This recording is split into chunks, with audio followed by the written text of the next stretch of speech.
Potentially consistent Lou in the building. Yeah. I ain't gonna lie, bro. The booms are back. You feel me? Don't mind the wet spots. I was drinking water. I did not pie. It's your boy Chalu. Hope you're day well. You're feeling swole. We're back on Noona's channel. I hope y'all don't mind that I go back and watch. Like, this vid that we about to watch is a month old. And I hope y'all don't mind that, cause a nigga be late, bro. I don't be seeing this shit until now for some reason, right? Irregardless of all that, did I say hi to you? I think I did. All of Haley Beck's 4,000 grooming texts, sugar baby deals, and sick love letter. Sorry, I forgot to add an extremely important adjective. All of teacher Haley Beck's 4,000 grooming texts, sugar baby deals, and sick love letter. First of all, I don't know how you get away with these titles, Noona. And second of all, what the fuck is this title? Immediately we have to watch. No. I don't even understand what the fuck you talking about. I ain't gonna lie, bro. What do you mean 4,000 grooming texts? Bada bing. Bada bing, bada boom. Bada bing, bada bing, bada boom. There is nothing quite devastating like a high school love triangle. It is the synopsis of many a book talk books. Two people fighting over one love interest. It's probably what the quote, "All's fair in love and war," is inspired by. Hold on, let me fix these captions. It's probably what the quote, "All's fair in love and war," is inspired by, especially when two people are fighting over the popular quarterback to the high school football team. There are trilogy-long sagas of real-life instances where people have confessed to the craziest high school love triangles years down the line. One netizen, OP, the original poster, she gets a call from her old high school crush. They're so much older now. In fact, this old high school crush is about to get married to his high school girlfriend. So will he call her? But he's calling her. And he's drunk. He's confessing his love to her instead. And he's saying things like, "I know you never want me because back in high school you rejected me." And this is all right before his wedding. But what's crazier is the original poster, OP, is like, "What are you talking about? I never rejected you in high school." Back in high school, when they were all friends, this guy had asked his now soon-to-be wife to tell the original poster, "Hey, I have a crush on her. Can you tell her and let her know?" And the wife never said nothing? And this girl, the soon-to-be wife, decides, "I'm actually not gonna tell her that. And I'm just gonna tell you that she rejected you, and I'm gonna swoop in and start dating you instead." And now she is going to be the one walking down the aisle with him. Which, I mean, I don't know how someone would even feel if they find out the truth years down the line. I don't know if that changes him wanting to get married or not. Do you still get married all over this? Right. No. I have to ask y'all this. Do y'all, no. And I want y'all to type this in the car. I need more opinions. Cause I ain't gonna lie, bro. Am I the weird one for feeling like, then the whole thing is like, it's not. If any relationship that starts off as a lie, in my head, isn't a real relationship. Like, the base of the relationship is a lie. Like, it's not. It's like a trick. All over this like high school love triangle. You're right. People do crazy stuff when That's their frontal crazy. lobe is not fully developed. Facts. And in high school, everything means something. Like who you sit next to in the cafeteria, whose hoodie you're wearing, whose locker you're standing by between class. It's so I hate high school. stupid. Dating becomes very territorial in high school. People It's so decorate their stupid, crushes' bro. lockers. They'll wear the jersey numbers to the high school football games. They'll get the little candy canes delivered to them during Christmas. Whoa. But even if a high school relationship never got no candy canes. withstands all of this drama, it almost always ends up with everyone separating because of college. Yeah. Which is why letters like these are written to the quarterback of the high school football team. "I'm glad to have you as someone who I think will be in my life for a while." And this is a real note. This is very pertinent. "Even if we don't talk all the time or even at all when you're in college, I feel like our little bond will always be there. So just hit me when you want to go get wasted at a bar together and I'll send you my wedding invite one day. I know you're nostalgic AF, so I hope you look back at our time as a good one. And no, this isn't like me saying goodbye, but like I know things are gonna be different. Like, bro, you were the first person who got me to smoke weed. You're always gonna have that title, so we're locked in for real. And maybe one day we'll be able to go to the aquarium. I'm here whenever, even though you never say it back. I love you, and I wish you all the best. Always love, HB." This letter never gets delivered to the high school crush. Instead, it's found crumpled up in a kitchen trash can during a search warrant for Haley Beck's apartment. because this letter is not between two high school lovebirds who are in love and their students that are separating for college. This letter is written by a 27-year-old teacher at Centennial High School who is caught grooming her student. Bro, I thought, yo, what the nigga. I didn't think that it would correlate to that, I ain't gonna lie. I thought the letter was between two of age or, you know, high school students. I thought that was what the story was. Nigga, why is she talking like that? She's 27. We would like to thank today's sponsors who have made... You're the first person that gave me to smoke weed. What? Excuse? She's 27. Is she talking to a high school student? Talking about some so we're locked in for... What? We're locked in? Hold on. Now I gotta reread those because I wasn't reading them under this lens now. Shit weird. Whoa. We would like to thank today's sponsors who have made it possible for Rotten Mango to support the Joyful Heart Foundation, who are working to transform society's response to SADVCA and support survivors' healing with resources like education, advocacy, and policy change. This episode's partnerships have also made it possible to support Rotten Mango's growing team, and we'd also like to thank you guys for your continued support. As always, full show notes are available at RottenMangoPodcast.com. Today's case involves mentions of grooming, predators in particular positions of power, harassment, CSA. Please take care while watching today's episode. Take a break, put this on pause if you need to. We will see you back in the next episode. This episode is also currently ongoing, and so any information will be up to the date of publishing. And because there's no verdicts as of now and not even charges, all allegations are speculative, currently being investigated, and or only consist of publicly available information online. We did FOIA request this case, so we did receive like a 200-page police document. This is the FOIA stands for Freedom of Information Act. And also, how are there no charges if we have proof of the grooming? Oh shit, they following her, bro. It says approximately 14:05 hours, Haley left the residence in her vehicle. Detective Gaines and covert surveillance and followed her. So they must be looking for something. Like they must be looking to like book her for a while. Good. I will say, because there are no charges, there will be times where I'm quoting things from this police document, or I'm quoting other people talking about and referencing this police document. There's lots of labels of what this crime was. Some people are using the words like relationship and sex, but I just want to make it abundantly clear, this is none of those things. In my opinion, I think this is just a sex crime. I don't think that this is sex or a relationship. I think this is grooming. I think this is predatory behavior, and I think it's a crime. I think it's sexual assault. But because there are lots of people who reference it like that, likely because the victim is a male student, it's not me advocating for that. I'm just saying. So with that being... So, nah, I ain't gonna lie, bruh. I know the internet gonna do the thing where it like, niggas would be like, what is he complaining for? And it's like, you don't think that wouldn't affect anybody, bro? Let's get into it. Every high school has some sort of open secret. Married teachers are having affairs with each other. One netizen writes, quote, 2 PE teachers, one male and one female, they would vanish at the same time every day. She got pregnant.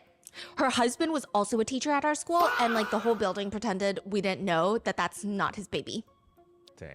Which is a pretty common theme. Another netizen writes, 2 teachers had an affair and the woman's husband came to the school during lunch and beat the shit out of the other teacher in the hallway.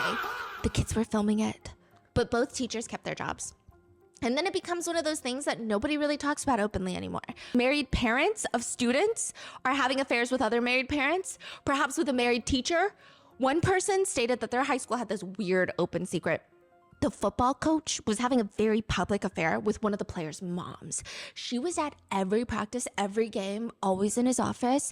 His wife was also a teacher at the school, and like the whole town knew.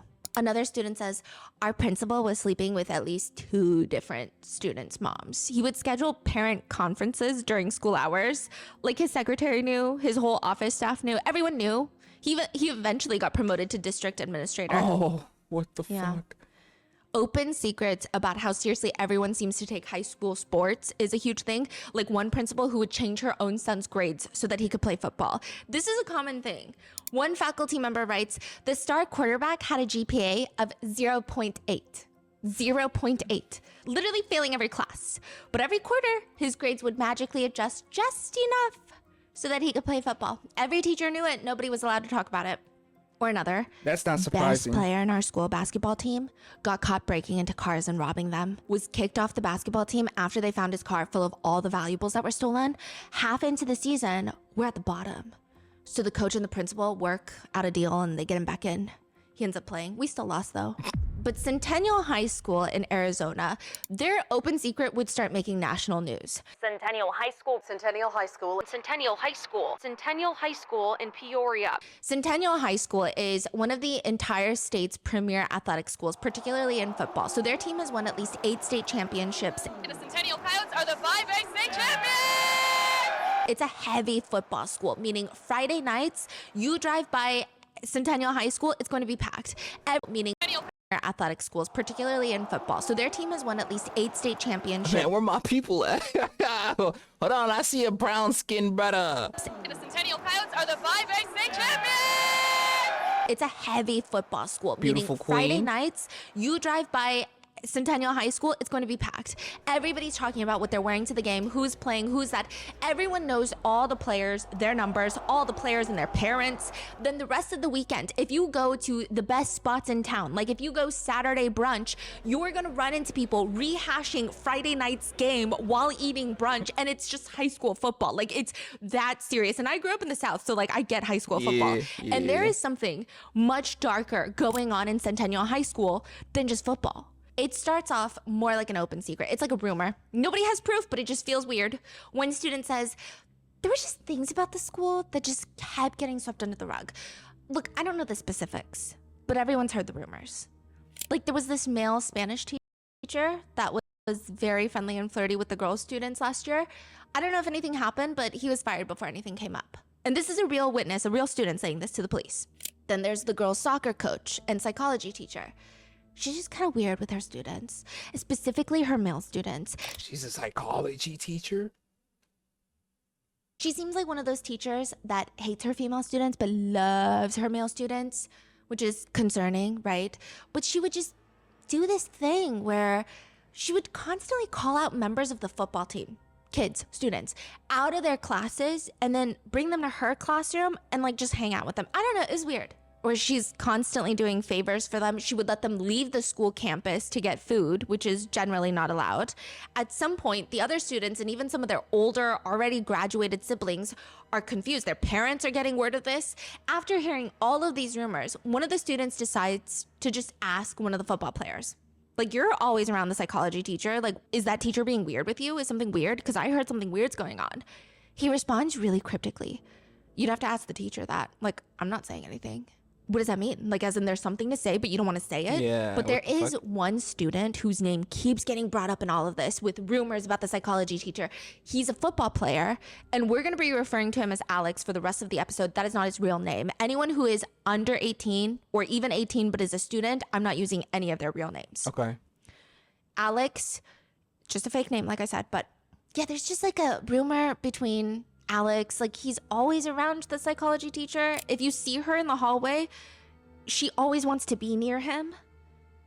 I don't know, it's just sometimes he'll be in her classroom when it's not even his class. And that's not to say that Alex is strange. The teacher is the only strange one here in this scenario, but it's odd to the point that people called her out on it. And she states that the only reason her and Alex are so close is because they're like siblings. He's like her brother. Which I feel like when you hear people calling someone, oh, that's like my brother, there's only 3 ways this goes, okay? A, they are literally siblings or cousins or related by DNA in some way, shape, or form, which does not apply to this teacher and student. Right. B, they grew up together and experienced a lot of hardship or something that they can relate to, which again, doesn't apply to this teacher and student dynamic. Right. And C, when someone is trying to deflect and distract from the fact that they definitely do not see this individual as their brother. That's it. I feel like those are the only 3 ways it goes. That's it. But not only that, they would bicker Noona. like siblings. The tribe does and on too. top of that, the teacher would just bring this male student up in every single conversation, even if it's not about him. He would call her fat. even if it's not about him, has nothing to do with him, she would somehow manage a way to weasel his name into this conversation with other students. It's just weird. Like, are you obsessed with Alex or something? But the teacher is on like the younger side of the other teacher. She's 27. And so while it's highly inappropriate, unprofessional, and should stop, maybe there's nothing more to it. Like, maybe that's why nobody reported it. But another recent graduate of Centennial says, I don't know. I overheard something really, really strange. Very strange conversation. The psychology teacher and the football student, they're in the hallway, kind of hush-hush whispering, arguing. And as the former student is walking back, they heard the student say something to the teacher along the effect of, I have a girlfriend. Why are you so worried about what I do? Which is just weird. Why would a teacher be so concerned about that? Yeah. Then there's the video rumor. A couple of students started telling their friends, who told their friends, who told their friends, who told their friends, and like maybe some of them told their parents. Ooh.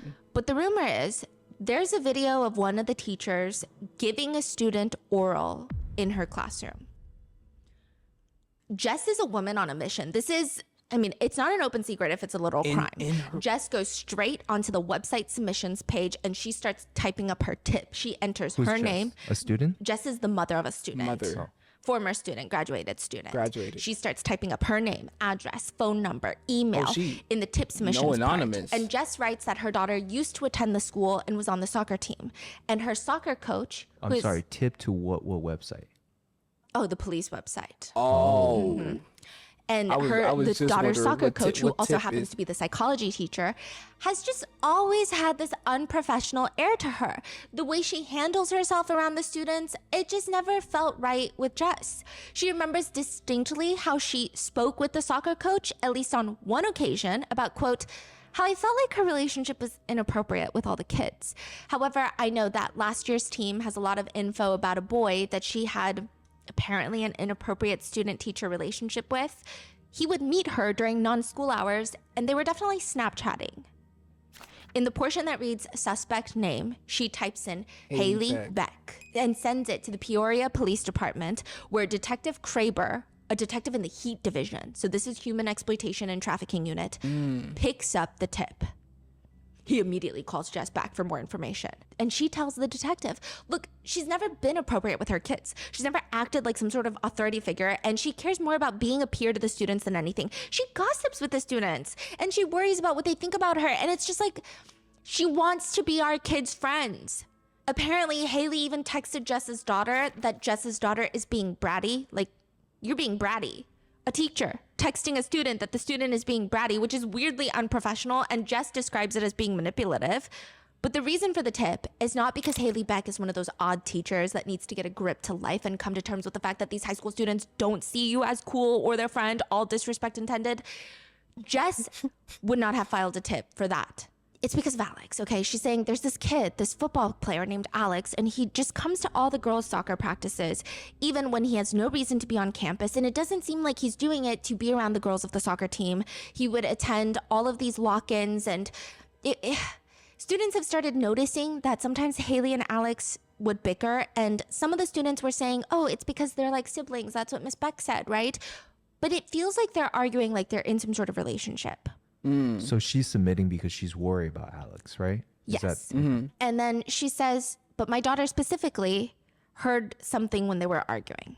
And it's different from what the other student overheard because lots of tips are coming in simultaneously. And Jess says, you know, my daughter was walking by when they were arguing in the hallway, and she overheard Miss Beck, the teacher, say something along the lines of, this would wreck my career, not yours. And then there's just all the small of, this would wreck my career, not yours. And then there's just all the small, very alarming things. Sometimes Alex wouldn't be in class, but Haley would never mark him absent. Miss Beck would invite Alex and the entire football team to come swimming at her apartment swimming pool.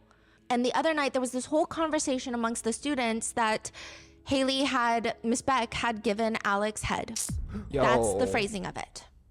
Like, that's not me saying it because I think that would be a crime, but you get what I'm saying. Yeah. Jess states at the end of this call, she feels really guilty because she doesn't have the proof of any sort of video or anything, but like these are the things that she's heard, and she feels She feels conflicted about making this tip because if she hadn't called, then nobody else is going to get dragged into it. And now the police want to talk to her daughter. The police want to talk to these other high school kids. But justice has But they really, really need to look into 27-year-old Haley Beck, who's pretty easy to Google for the officers, by the way. She's not just a psychology teacher at the local high school. She's also the well-known older sister of a pretty well-known influencer by the name of Noah Beck.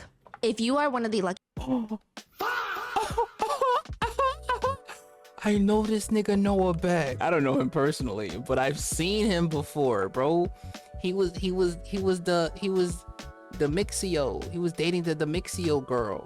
You feel me? I know what I'm talking about. I'm tapped in, bro. She's not just a psychology teacher at the local high school. She's also the well-known older sister of a pretty well-known influencer by the name of Noah Beck.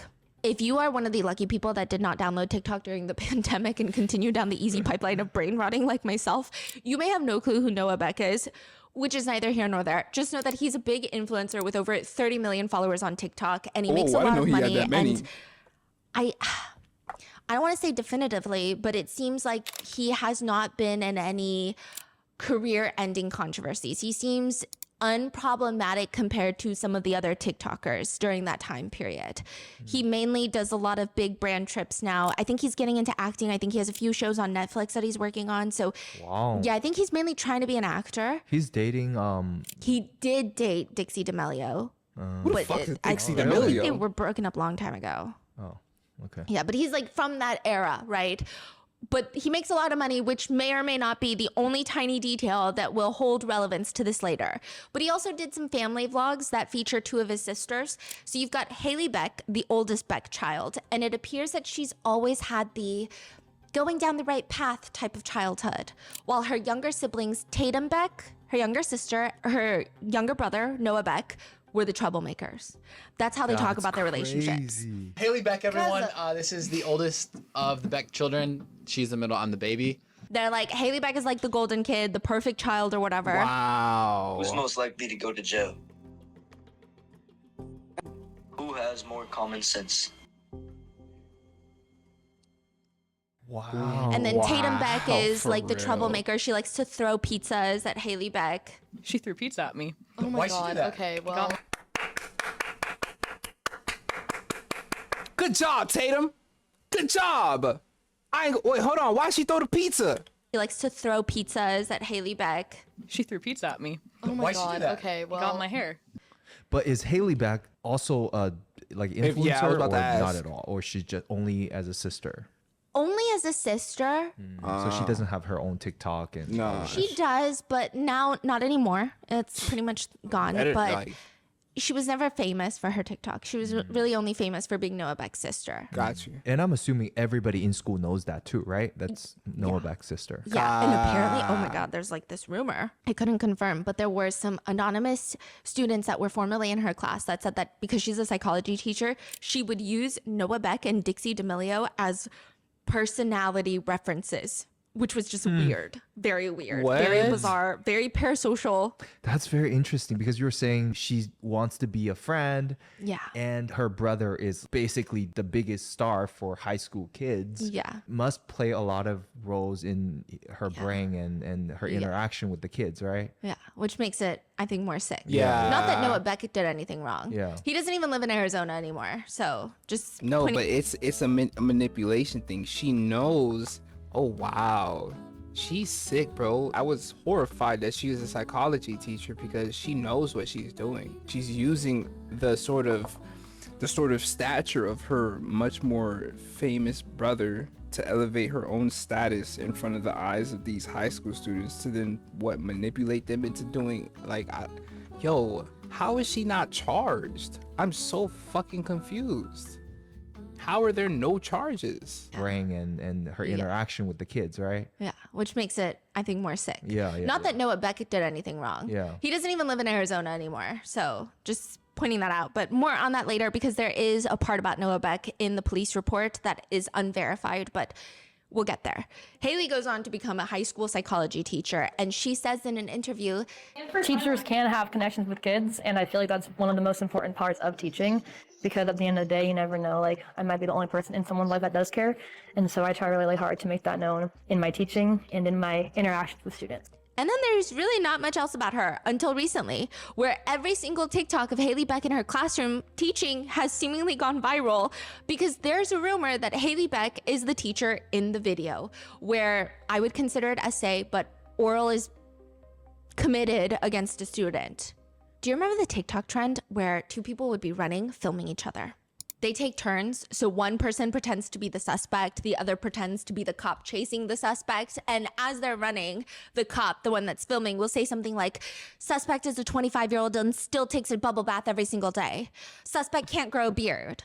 Suspect can't grow a beard. Don't want one. You know, they're supposed to be oddly specific. You get it, you've seen it. Yeah. Noah Beck has done one with his siblings a while back, and Haley Beck is running, and Noah Beck says, suspect's best friends are her students. And Haley stops running to say, they're nice to me. Suspect's best friends are students. They're nice to me. Then another TikTok is dug up. Same trend, but this time it looks like it's Haley and another, maybe a teacher or a student in a cafeteria.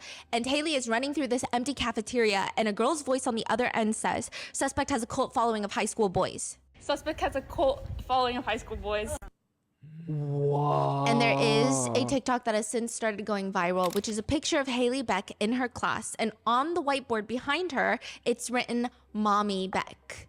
Whether she wrote that and told the students to call her Mommy Beck, whether one of the students wrote it and she just didn't erase it immediately, gosh. it's unclear. There's nothing inherently illegal or fireable in the videos of her in the it's unclear. There's nothing inherently illegal or fireable in the videos of her in the classroom, at least the ones circulating online.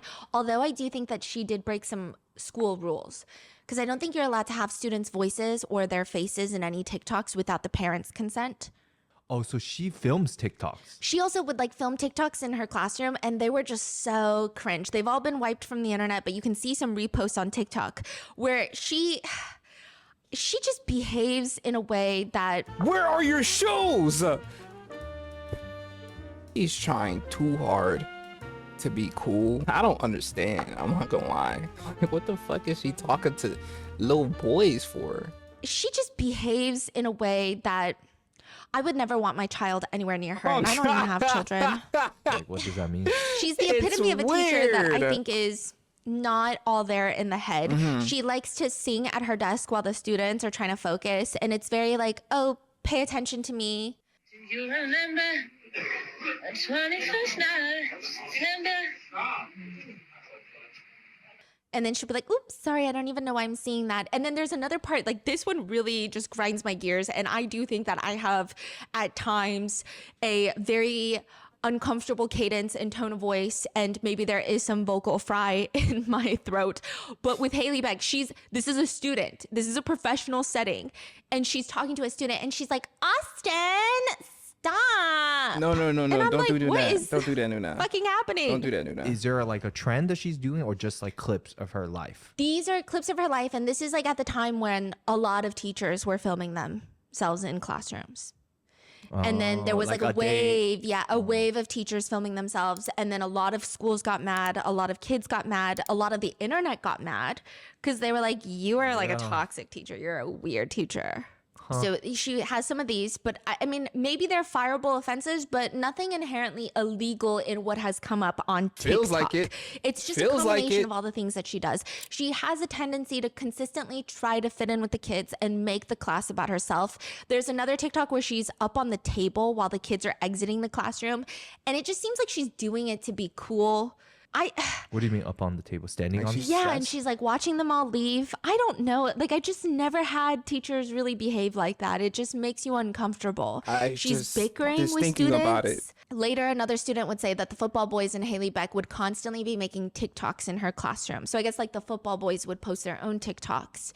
And that Haley Beck started acting more like a friend rather than a coach or a teacher. The football guys would always be behind her desk joking around with her. There is this one picture that one of the football guys took. Boys, children, students, okay, just emphasis. He's sitting at her, what it seems to be her chair. And she's leaned over her desk. And it's just like the most weird body language, highly uncomfortable. One student says, Miss Beck would be teaching her class, and suddenly when the football players came in, she would stop teaching and just talk to them. And the way that they talked would be like that middle school teasing, flirting type of dynamic. There's also this newly circulating TikTok of a male student filming himself. I'm not gonna post it, but it has gone viral. He's likely under the influence given the caption, but he's stating that he invited Haley Beck to pull up to his grad party, and she did. And now she's another student's partner in pong. I'm assuming beer pong. I don't know if there's beer in there or if it's Gatorade. Probably not Gatorade, it's probably beer. But he flips the camera, and sure enough, there's Haley Beck at a house party. That is wild. Other students have come out to say that being in Haley Beck's class was just weird. She would openly talk about her dating life, which is not normal At all. classroom behavior. At all from a teacher. And so with all of this and the tip from one of the parents to the police department, the police decide that they're going to start a full-blown investigation. In fact, they have tips about other things going on in Centennial High School, so they're just going to upend and do a full overhaul and look into everything. Okay. And they start pulling up other names that they think are going to be good Who's this witnesses. They're nigga? calling their parents because most of them are underage, asking if they can come in for an interview, and all of them are led into the soft room. The soft interview room in big police departments is specifically designed to create a comfortable, calm environment. It's usually reserved for specifically designed. These exist in police departments? I've never been to one of these. What the fuck? Why was I never taken to a soft room? Do I not deserve a soft room? I would have definitely snitched if if I was with one of these niggas. Snitching is much more easier when you comfortable. I'm just saying. Not that I had anything to do with snitching. I've never been in a police station. Soft room. The soft interview room in big police departments is specifically designed to create a comfortable, calm environment. It's usually reserved for victims, witnesses, and for this situation, children, not the perpetrators. I was never. Multiple students are brought in a from victim or Centennial High witness. School into the soft room where they're asked, "Can you tell us what you know about the ongoing investigation?" One of the students responds, "Which one?" The police don't start investigating Centennial High School because of a tip on Haley Beck. There is already an investigation underway on a separate teacher, 47-year-old Angela Berlacca. Two teachers at Centennial High in Peoria were accused of sexually abusing a student. In my 30 years of two females perpetrating against the same. What is going on? Right. While police are investigating Angela Berlacca, tips are coming in about 27-year-old Haley Beck. So now they're like, okay, well, let's investigate both of them. And this is how both teachers are getting investigated for grooming their students. And random parents from Centennial High School end up opening their front doors, seeing a business card taped on the front for a detective. One of the mother calls the detective and says, I don't know what this is all about. Well, kind of. She says she figured out, you know, given all the recent events, she had heard rumors milling about concerning some teachers at the school, but she doesn't know all the details, but she heard that her child might know more. She and her daughter, who we will randomly call Taylor is 17, get called into the soft room. Okay, so the police, they don't do like an audio transcription. So there's an audio and video file that we were not able to FOIA, which is understandable. This is still an open investigation after all as well. But they don't have a transcript for the audio. So this is the police officer paraphrasing their entire conversation based off the interview. So these are, I don't want to say they're direct quotes, but they're as direct as it gets. Like these are all the statements the police reiterate. Who's at my freaking garage right now, bro? I don't want to say they're direct quotes, but they're as direct as it gets. Like these are all the statements the police reiterated in the police report. So Taylor tells the detectives, I heard some rumors about Miss Berlacca. What kind of rumors? That 47-year-old Angela Berlacca, a teacher at the high school, would send nudes to football players, and that she would add a bunch of the boys on Snapchat. But a lot of the students like Miss Berlacca and felt that she was never odd in class. Like Taylor is like, oh, no, Miss Berlacca is not like Haley Beck, where she's obsessed with the boy students. She's actually pretty nice to me, but I don't know. This is the rumor that I heard, so maybe the rumor is just a rumor. Taylor reports to the detective that she personally noticed that Angela Berlacca started getting weird to her when she started dating another student. Redacted. So we're going to call him redacted for now. Wait, Taylor, the 47-year-old teacher getting weird to Taylor? Yeah, so 47-year-old Angela Berlacca starts acting weird around 17-year-old Taylor. Because she's dating another and Taylor student. is like, all I know is it started when I started dating my boyfriend, another 17-year-old at the school. Is he a football player? Yeah. Oh my god. So Taylor starts dating redacted, male student in the school. Football player. And that's when Angela Berlacca, the teacher, starts acting very strange, as per the report. When Taylor would go to the bathroom, Angela would ask her if she's gonna go hang out with her boyfriend. She would ask Taylor about her boyfriend all the time, and like Taylor thinks it's weird. Also, Miss Berlocka was one of the first people that found out that Taylor and her boyfriend were even dating. Bro, this is a grown-ass woman. If Miss Berlocka would ask her if she was going to hang out. Also, Miss Berlocka was one of the first people that found out that Taylor and her boyfriend were even dating. Like, how did she even find out so quickly? And then Taylor finds out through mutual friends of her and her new boyfriend that Angela had actually added her boyfriend on Snapchat when he was a freshman or sophomore. So this was like a while back. And she was always sending him weird stuff, like messages, allegedly like, my husband doesn't satisfy me enough. What? This is a 47-year-old teacher sending this to a freshman or sophomore in high school. That's insane. I ain't gonna lie. Are teachers supposed to have a Snapchat? Right. Their students? No. Is that even allowed? No, That's it's crazy. So teachers actually have email portals, or sometimes they have these each school is different. So some schools. I was under the impression that teachers don't exist outside of schools.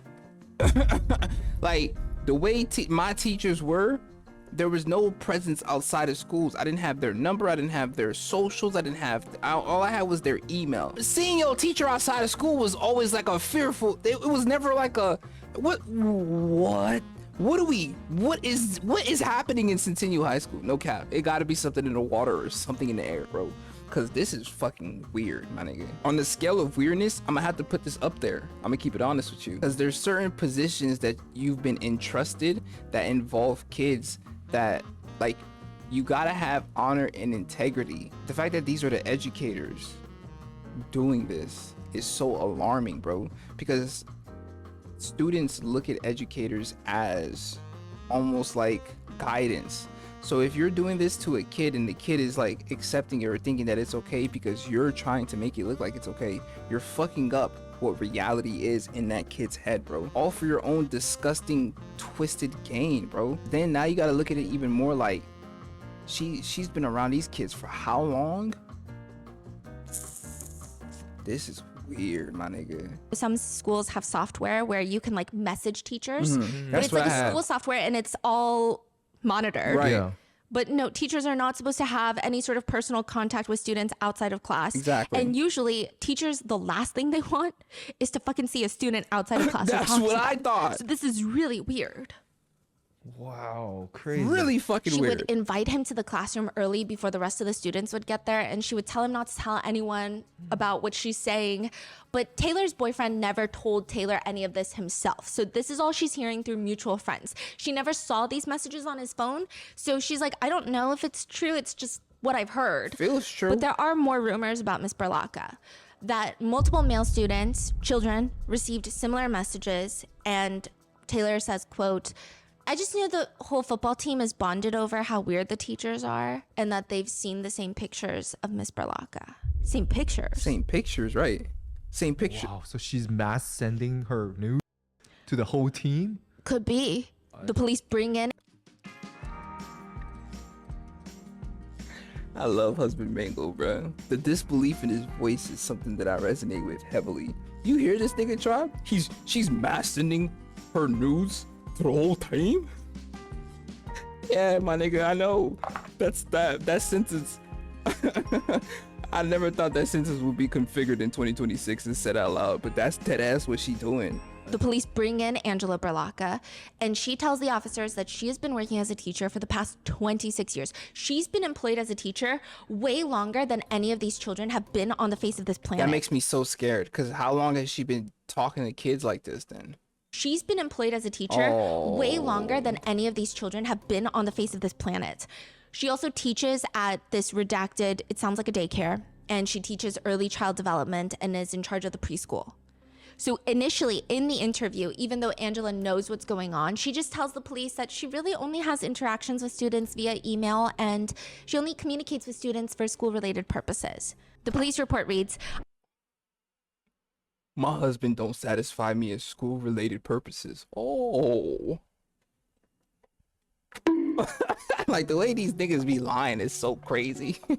We should never fully explain to people that whatever you post or say online never gets deleted, because that's what gives folks the false confidence.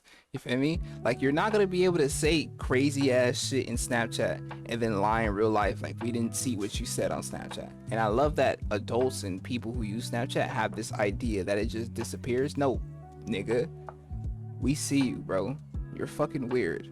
Really weird. Knows what's going on. She just tells the police that she really only has interactions with students via email and she only communicates with students for school-related purposes. The police report reads, I then asked her if she communicates with students outside of school purposes. I'm not going to answer that question. Would there be any reason why a student would have your personal phone number? No reason for that. I'm just going to say this, but I feel like anything I say is going to be viewed as wrong. She goes on to say that in the event of going on a field trip or something, Angela has given out her phone number before to some students, some teachers, some other parents, but other than that, no reason. That makes sense, right? Would there be any reason a student would have any images or videos of you in a state of nudity? Angela immediately states that she's not going to answer the question and requests an attorney, thus ending the interview. And she knows why, because the second that the police get a warrant for her phone records and start going through it, they're gonna see that she is indeed on Snapchat talking to students. Taylor's boyfriend, to be exact. On Snapchat, she messages Taylor's boyfriend, her student, first. Who's your tattoo artist? Wow. Wait, but are these still recorded on Snapchat or they're gone? They're gone, but the police are able to subpoena Snapchat. So the police are out here subpoenaing Snapchat. Wait, so Snapchat also has... And wait, hold on. Who's your tattoo artist? Snapchat. So the police are out here subpoenaing Snapchat. Wait, so Snapchat also has a whole record of everything? Oh yeah. It's Facebook, bruh. I always knew the moment Facebook was able to start, Facebook got Instagram, Facebook got Snapchat, I think. All of your shit being kept, bruh. No cap. I'm just letting you know, if you think that that little 24 hours is gone thing is actually gone, no, dummy. That shit's still there, bruh. And I don't really think we should explain that too much, cause niggas be talking crazy on there. Horrible shit they be saying on there. And they need to get caught. They need to get caught, bro. So if it ever get to a point where the police gotta, let them say whatever the fuck they want to say and do what they want to say until the police get involved. Now your ass in jail cause you thought Snapchat was privacy. Your ass shouldn't have been doing that weird shit in the first fucking place. Fucking weirdo. Only reason why I'm low-key getting a little heated is cause I've never been in a situation like this, and I thank the God for that, and I pray for those who have been, because I know that shit could really mess with your head. I know some folks who have been. That's why I say I know that shit could mess with your head. And I'm not gonna lie, bro, the manipulation fuck you up for real, bro. And that's just one factor, bro. You start to get into the physical aspect and it's like, so the police are out here subpoenaing Snapchat. Wait, so Snapchat also has a whole record of everything? Oh yeah. Snapchat actually has a back-end portal for law enforcement where they can go in and ask for search warrants. And I think... Interesting. Yeah, they have like all the big tech companies. And I'm saying this because I don't know why people are so dumb in this day and age. If you're committing a crime, all the big tech companies, they have preservation we don't want to explain that too much. And they preserve all the metadata. Don't even put them on, legally Noona. Required to. Do not put them and on. I'm not saying Let that the so you niggas can commit get away their with the crime. I'm crimes. saying that because it's so mind-boggling to me. Yeah. I mean, like, I would say that this is more so if you're not committing a crime and maybe you have other sensitive information that you wouldn't want certain government agencies to know, just know that, right? But wow. So she's like, who's your tattoo artist? This guy named Creep on 43rd Avenue in Grand. And then he responds, shaking my head, why'd you unadd me? So she added him, unadded him, and then Angela Berlacca responds, just trying to stay out of trouble. If you say so. You got any free time coming up, B? So they all call her Miss B. I'm leaving town this weekend. Where to? Colorado for a week, last vacay before school starts. Summer goes fast. It really does. No response. So Angela Berlacca messages again in the morning, good morning. Now he responds, good morning. Curious if your offers are still on the table. Wait, What? What The offer? student is asking if your offers are still on the table. We don't know the offers based off this conversation. But Angela Berlocka responds, yes, but not right now. The student responds, catch me in December. I'm curious if you teach some things or not. Are you graduating early? Yeah, I am. I'll be done in December, so catch me over break when you got free time. I need to see if you got any special trips. Bro. And she's responding to this? And I'll be 19. Nice, and I'd be happy to. Oh, yo.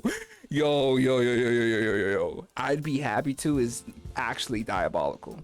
No, that's disgusting. I'd be happy to? Nice, and I'd be happy to. We'll see what you got up your sleeve. And I guess he copied her message on Snapchat or something, but she's like, anything you want. You know, what's with you copying my message though? Should I be worried? Who is the student? Angela Berlocka is like, you copied my message. Should I be worried? Yeah. Screenshotting and stuff. And he's like, not about me. Good to know. So she's 47. Yeah. The student was like 17. He 17, is now 18. 18. Yeah, Right, turning right. 19. So she's 30 years older. Yeah. Does she have any children? Do you know? She's married and has children. God. It is atrocious, but the deep, dark abyss of hell can always get darker. Once investigators start digging, they interview Taylor's boyfriend's grandmother, and she states that her grandson confided in her that his teacher was being inappropriate with him. She also reached out to the police on a separate tip, stating that a teacher has been sending her grandson, Taylor's boyfriend, inappropriate messages and videos. One video is described in the police report as, quote, a video where the teacher was nude and masturbating with a toy? Yeah, a cucumber-shaped device.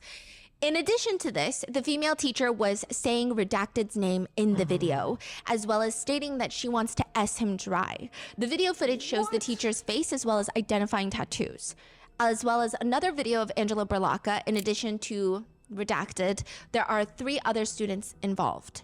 What do you mean three students? Whether they received similar messages or similar offers, but there are other students that are semi-involved in being groomed. This video was sent to the student when he was 16 years old, not when he was 18. There's another video that the police find, which includes an adult female, likely Angela Berlocka, in the shower unclothed. Her face is not in it, but it appears to be her. It matches with her shower. It matches with the containers in her shower and some of the identifying tattoos. The video is 2 entire minutes long, and she's just pointing the camera downwards and like soaping up her body. And Angela Berlocka is very clearly, in my opinion, a predator. Neither of them have been charged yet, but can the same be said about Haley Beck, at least as far as this investigation right now, at this point? It's like the police opened up a can of worms with Angela Berlocka's case, and that leads them to open up another can of worms or a can of eels with Haley Beck. So they're like, okay, we've got Angela Berlocka, we've got these videos, and now everybody's talking about another teacher named Haley Beck. Like, what's happening? Another student is brought in, and she tells officers that she's heard a rumor that Haley Beck and Alex have been together since Alex, that student, was 16 years old, and that wouldn't surprise her. They're like, what do you mean by that? Miss Beck acts like she's still in high school and she's obsessed with the football team. She would mention how when she was in high school, she dated a football player. Not only that, another student states, one time I was in yearbook class, I stopped by Miss Beck's classroom. When I got there was like at least 30 football players inside. They're having a pizza party. And the student walks in and Miss Beck looks at her and goes, well, this looks weird. And she didn't think it looked weird, but now that Miss Beck said that it was weird, that made it weird. And she never allows female students to hang out in her classroom after class, but she allows all the male students. Another student who graduated states she hated being in Miss Beck's classroom. Why? She just has a weird focus on guys. Her classroom environment was annoying. She would prioritize the male students' attention over teaching. There's also rumors that she gave a male student a Christmas present, that she filmed a TikTok inside of the car of one of the male students. Like, it wasn't scandalous, but why are you in a student's car? That's weird, bro. Filming a TikTok. That's weird. One student says something incredibly alarming, though. They state that there are at least a group of 8 to 9 football kids that she knows of where they were in a competition. And that competition was to see who could get the most inappropriate videos and pictures of either of the 2 teachers, Angela Berlocka and Haley Beck. Normally, this type of competition would be a reason for students to be in trouble because it is inappropriate, but no teacher in their right mind would ever send anyone any material for this sick competition that they have going on, right? Police subpoena Angela Berlacca's phone, and they also subpoena and do a search warrant on Haley Beck's phone. And inside Haley Beck's, they find text messages between Haley Beck and this student named Alex, and they're both referencing faculty pictures. So specifically of Haley Beck. So, you know, each teacher, they need like an ID tag. And Haley Beck, she's talking about her ID tag picture. And Alex states bluntly, those ID pics are funny. Haley Beck, the teacher, responds in a confused manner, like, funny? Why? Oh, let me guess. I was a beluga in the first few. So she's saying that she was much heavier in the first few pictures when she first started teaching. Bro, my sophomore year, you were 1 billion% overweight. And now you look fire. One netizen writes, if someone told me I was one... And this nigga said 1 billion%. From a physiology standpoint, that would be catastrophic for the planet. I'm not gonna lie. I think so. And then from like a regular human standpoint, this nigga called her so overweight it surpassed regular percentages, and then proceeded to say now she look fire. You look fire. What's the appeal then? I don't understand, bro. What's like, it sound like they treating her like shit and she gone, but for what though? Like actually for what though? Like, is it like a power play? But it don't feel like that. She's getting called overweight and getting told to shut up and looking crazy. Like, what? Nah, bruh. This shit not making sense, cuz. You think she's just a sicko? What do you think, Try? You think she's just like mentally something wrong, bruh? Cause it gotta be. I ain't gonna lie. Bro, my sophomore year, you were 1 billion% overweight. And now you look fire. One netizen writes, if someone told me I was 1 billion% overweight, I would have to KMS. Alex goes on to like the text message. Oh, let me guess, I was a beluga in the first few years. And he responds to that. The student responds and he says, man, ain't that right? Yeah, but like you still fucked with me then, like as a person. Negative. You were a cool teacher though. Is my one this year good then? And you're my current teacher. Or better, at least, you're telling me you wouldn't have tried with me back then solely because of the teacher aspect? What? No, not at all. Because it would have been like, she's not even a flex, she's rough. Right. I was just cool. Okay, be nice. You asked. Same way I think about Miss B. If she was a little more fit, I would have died in the... Yo. Miss B? Berlacca. Haley Beck knows what's going on. Yeah, and she's not reporting it because she's doing... I didn't even clock that. Haley Beck knows what's going on. Yeah, and she's not reporting it because she's doing the same thing. Does Miss B know about Haley Beck though? We don't know. What? And Haley Beck responds, bro, she's also like 50 though. But she's too damn big for me right now. Question mark, question mark. Age is just a number, baby. She's starving for the young dick. Yo, what did she say to this? Who said this? The young jit. Oh. And I do want to preface that there's going to be a lot of uncomfortable messages where this 18-year-old student is saying sometimes uncomfortable things about women's bodies, and his girlfriend in particular. But I don't think that he's at fault for anything. Yeah. Like, I think there's just a jit, bro. Yeah, there's no crime in an 18-year-old talking like this, behaving this way. Especially when you have to factor in the trauma element of like, we don't know how long he's been preyed on in this school and how that could alter the way that he also thinks and speaks. That's what I'm not saying, justifying it, bro. but I'm just saying he's genuinely a victim of this situation. Like, bro, because there was some part of me that was like, well, we should also get on these niggas for even talking like this. But I gotta realize, one, that's kind of victim blaming, and two, who knows how much they've gone through to even get to this point. Because assuming that they've always talked like this is not the correct thing to do. You feel me? It is the adults that are using their power in a disgusting way that need to go. Those Sherlocka and Haley Doa Beck gotta go to jail, bro. Haley responds, I mean, yeah, I guess, even though our situation is still not right, at least we're closer in age. I don't like being compared to Miss B. Nah. Jealous? Yeah. She's jealous that someone else is grooming her victim. And he responds, nah, 100%. A tad more normalized. Like, if I'm 25 and you're 33, who cares? But if I'm 25 and she's 55, holy gilf. Alex likes the message that Haley sends of not wanting to be compared to Angela Berlocca, and he writes, "Luckily, I haven't cracked her yet." Right, like this sounds more normal. Like an older woman, go you. Sick. I can't even look at her without thinking of her literal vagina. So investigators put 2 and 2 together that both Angela Berlocca and Haley Beck are victimizing the same student. The message where she is sending the video with that object and saying a student's name, it's Alex. It's the same student. And on Haley Beck's end, she knows what Angela Berlocca has been doing and has not reported it because she's doing the same thing to the child.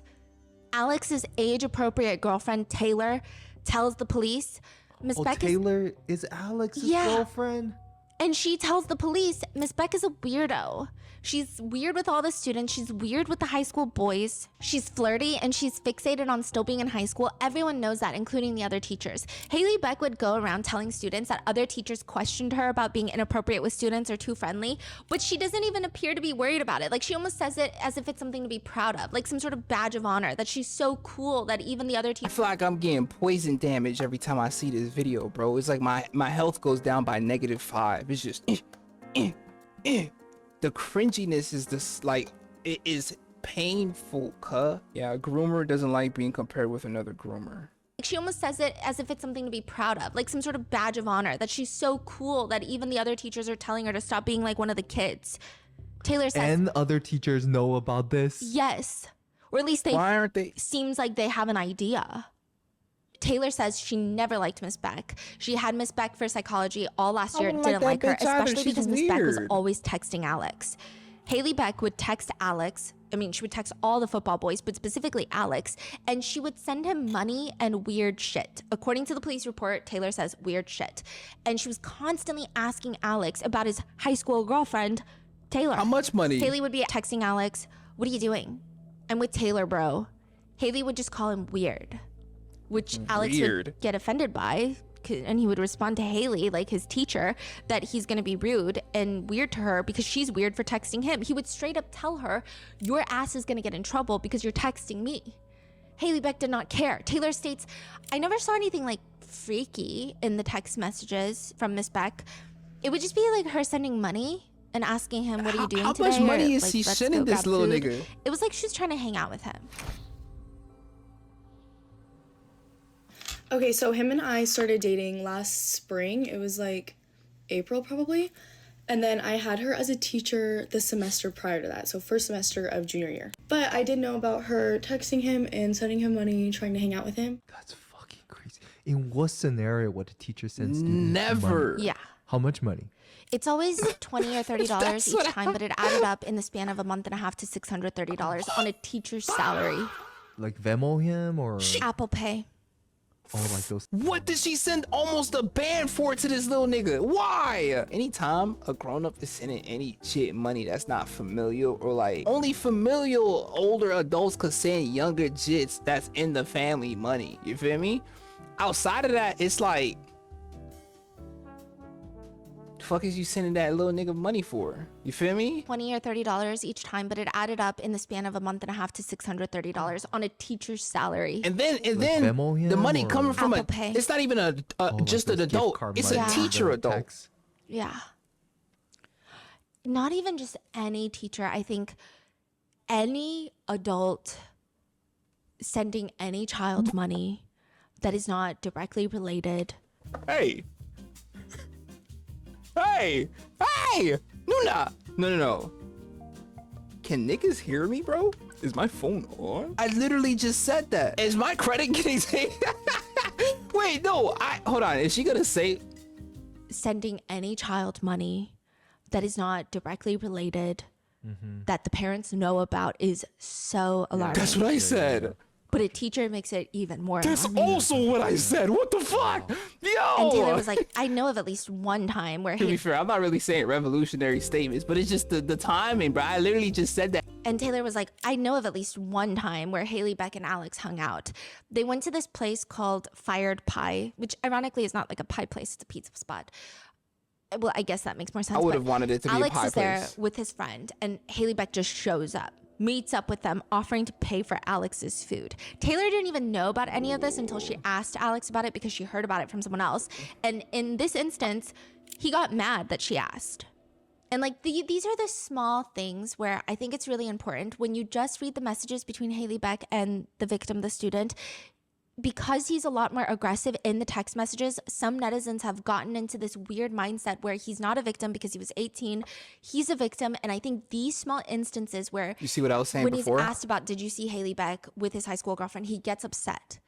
And that might be from a whole list of traumatic reasons that maybe have not been digested as being trauma.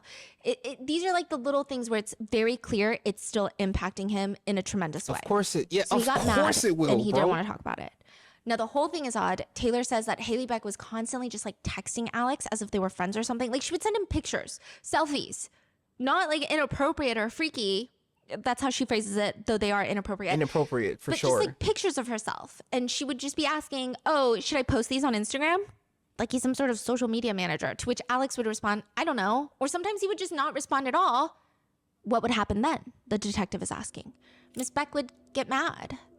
Also, Haley Beck would constantly save photos of Alex on her Snapchat.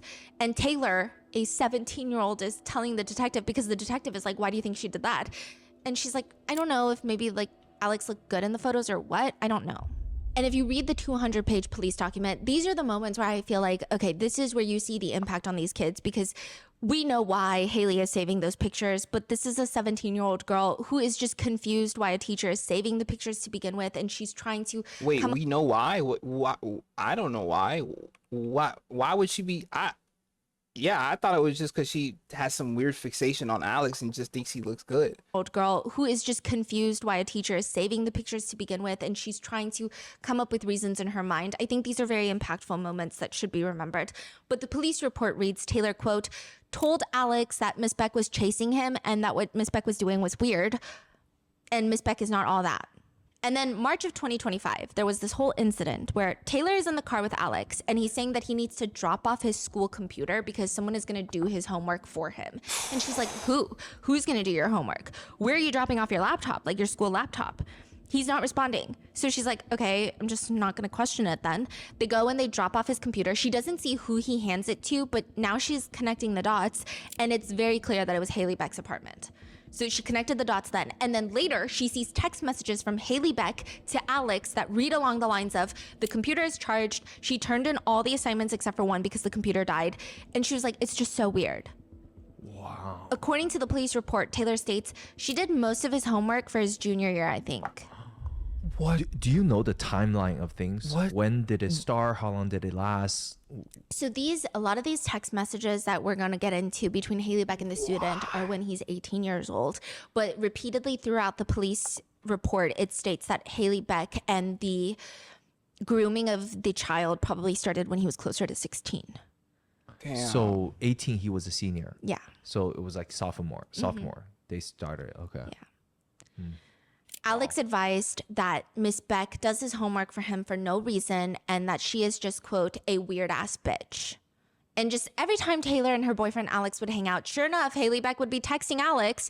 I mean, there's always some notification from Haley Beck, their teacher. Most of the conversations that Taylor saw of Haley Beck were Haley Beck talking about food, going to get food with him, and asking if he wants to hang out with her in her classroom. Oh, and Haley Beck has this really weird thing against Taylor. She's telling the detectives, there was this one time where she was bringing Miss Beck food and drinks. I don't know if like... Okay, because there would be a lot of times that they would go out to eat and Haley Beck would give them her credit card, and then Alex would buy his food on her credit card, but also bring Haley Beck something back. So I guess Alex told Taylor to bring it to Miss Beck, her food and her drinks. So she goes, Haley Beck would not acknowledge her. And then she goes on to text Alex, never have Taylor have your little girlfriend bring stuff to me again.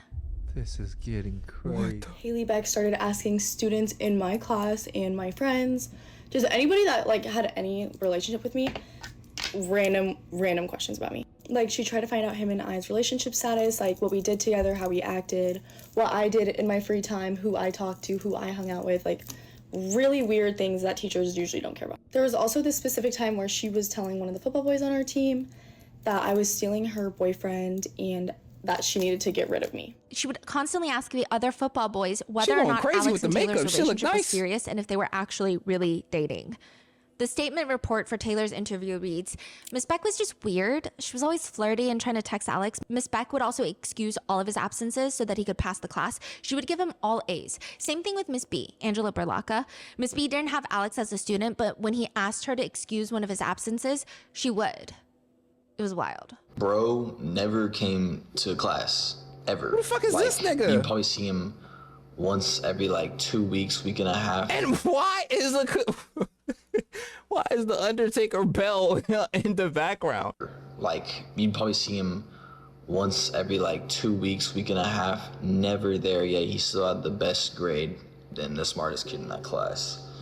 What does Miss B teach again? I think math. And the whole school knew to some degree. Like, they've been receiving tips about this for a while. One tip that the school received was, hello, I hope you're doing well. I'm writing to share a concern regarding Miss Beck and a student that I believe warrants your attention.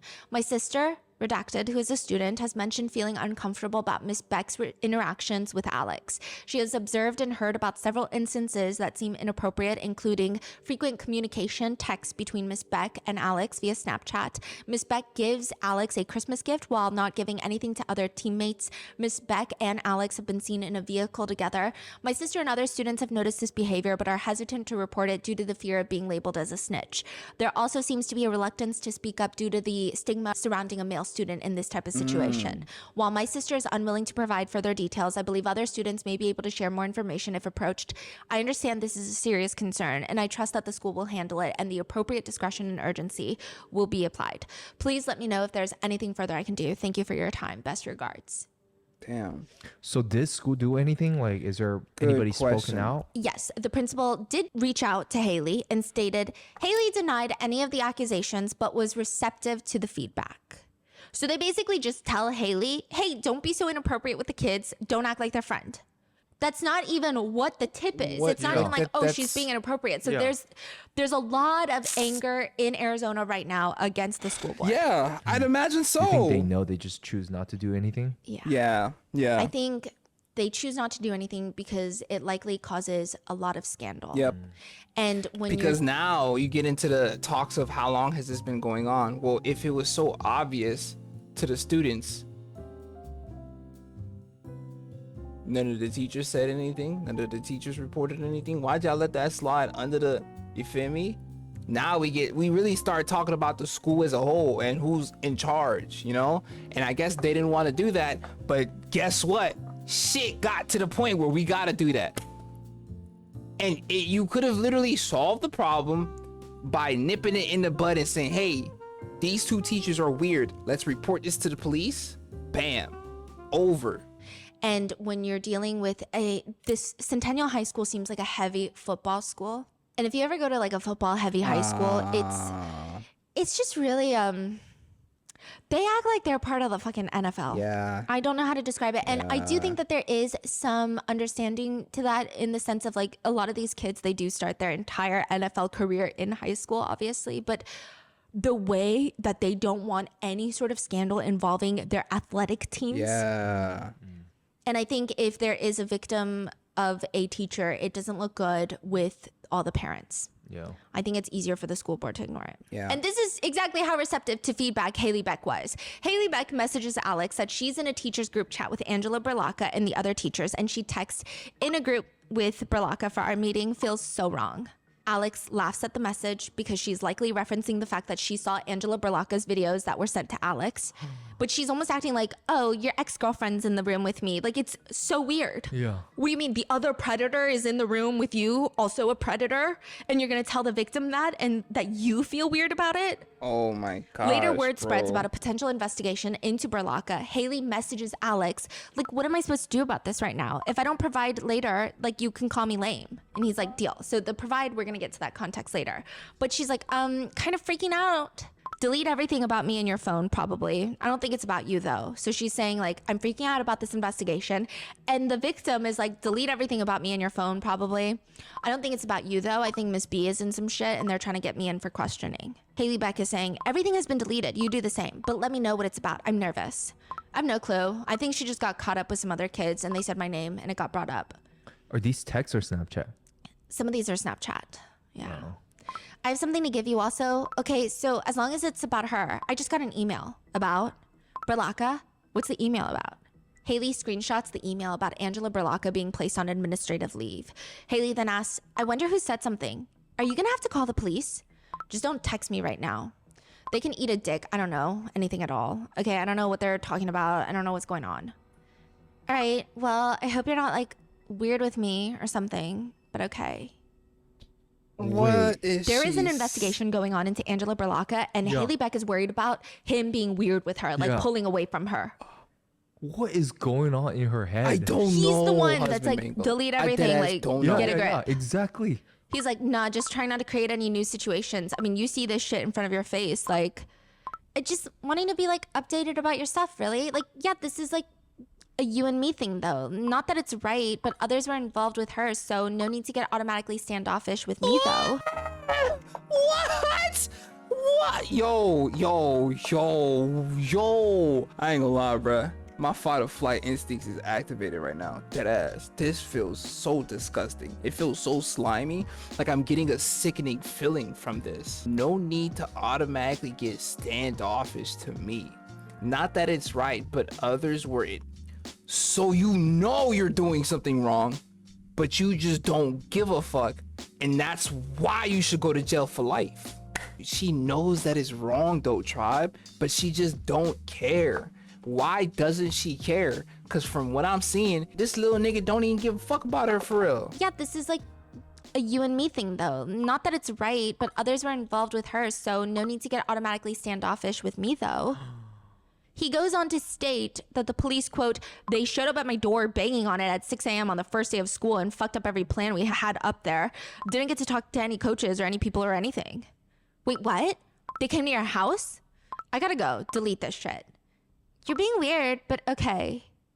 Oh, my jaw is on the ground. Bro, though, I don't know. If you were to redact both names in the messages, it's hard to say which ones are Haley Beck and which ones are the victim, because at times it appears the victim seems to have a stronger grip on reality and the circumstances, and that's not excusing anything for Haley Beck. That's just emphasizing how perverted everything is. Yeah. Even the victim is more aware of the happenings and what the implications could be, rather than Haley, the perpetrator. And somehow it all gets worse, exponentially worse, with all the other messages between Haley Beck and her student. It gets worse. That's cap. No. You guys know we love Shopify. Hold on. We do love Shopify. I'm gonna let this play while we talk tribe. This is probably one of the weirdest things. The fact that her brain, it seems as if she's like the mental age of a teenager. But you're not. She's literally not. And I'm not gonna lie, bro. I have a strong feeling that she knows that she's not, because she acknowledges the right and wrong, but for some reason doesn't care, because what?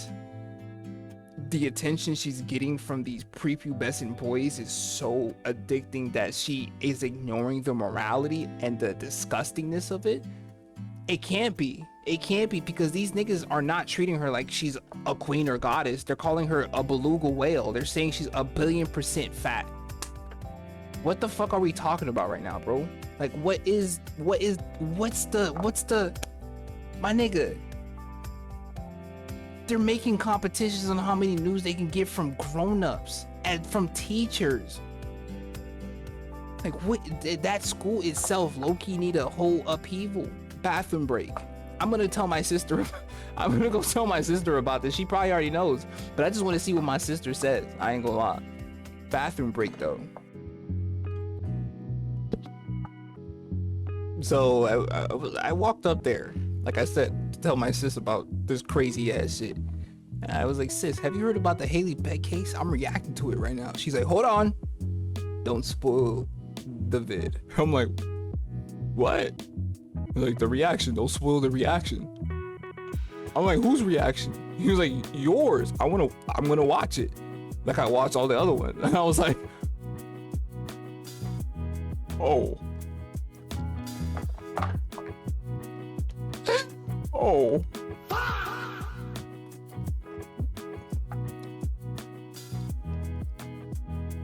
What do I do?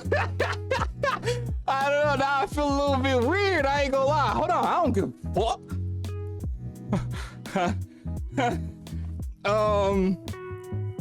Yeah, bro, this shit crazy. I ain't gonna lie. Like I can't even joke too much because I keep on thinking about it. I'm genuinely flabbergasted.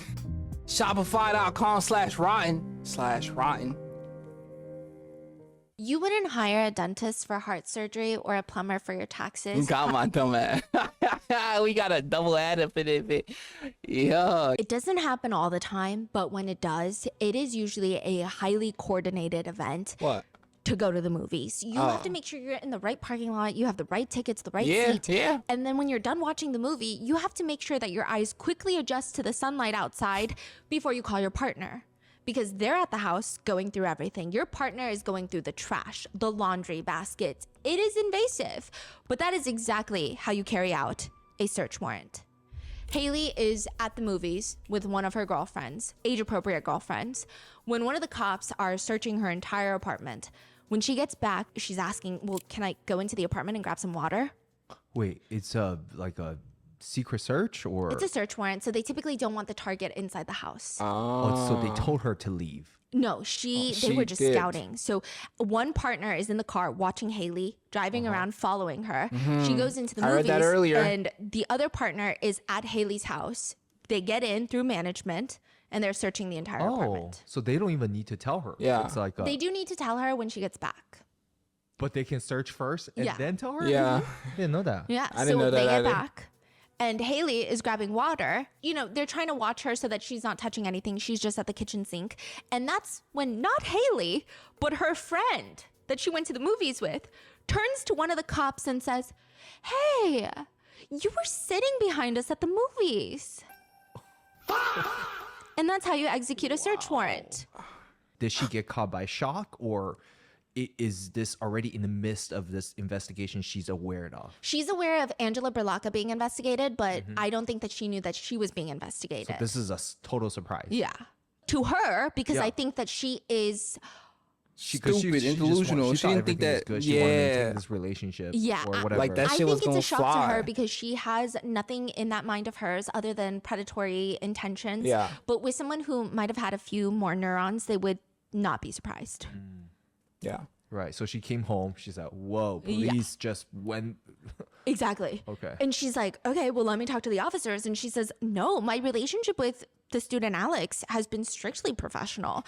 She did connect with him over Instagram over the summer because she just felt like he was in a weird place. Some context to note, Alex is going to be transferring from Centennial High School in Arizona to a separate high school in San Diego, California. And this was already planned before the investigation, but it does get ramped up because of the investigation. And I believe from the police report and all of the other little nuggets of information that we're getting from other parents, it seems like he was doing the transfer because it would increase his chances of getting scouted for, I don't know, college football or something of that sort. So she connected with him over Instagram over the summer, and she just thought that he was in a weird place about transferring to a new school in California, so she wanted to be there for him.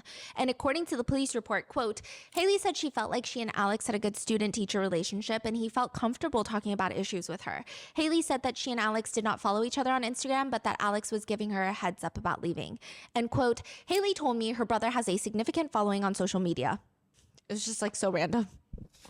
The officer writes, I had conducted research prior to speaking with Haley and learned Haley's brother, Noah Beck, is a high-income social media personality. Noah Beck is reported to have 33.5 million followers on TikTok, 7.8 million followers on Instagram, and over 1.5 million subscribers on YouTube. Noah has a reported net worth to be anywhere between $3 to $6 million as of 2024. Noah was listed in Forbes 30 under worth to be anywhere between $3 to $6 million as of 2024. Noah was listed in Forbes 30 under 30 social media in 2023.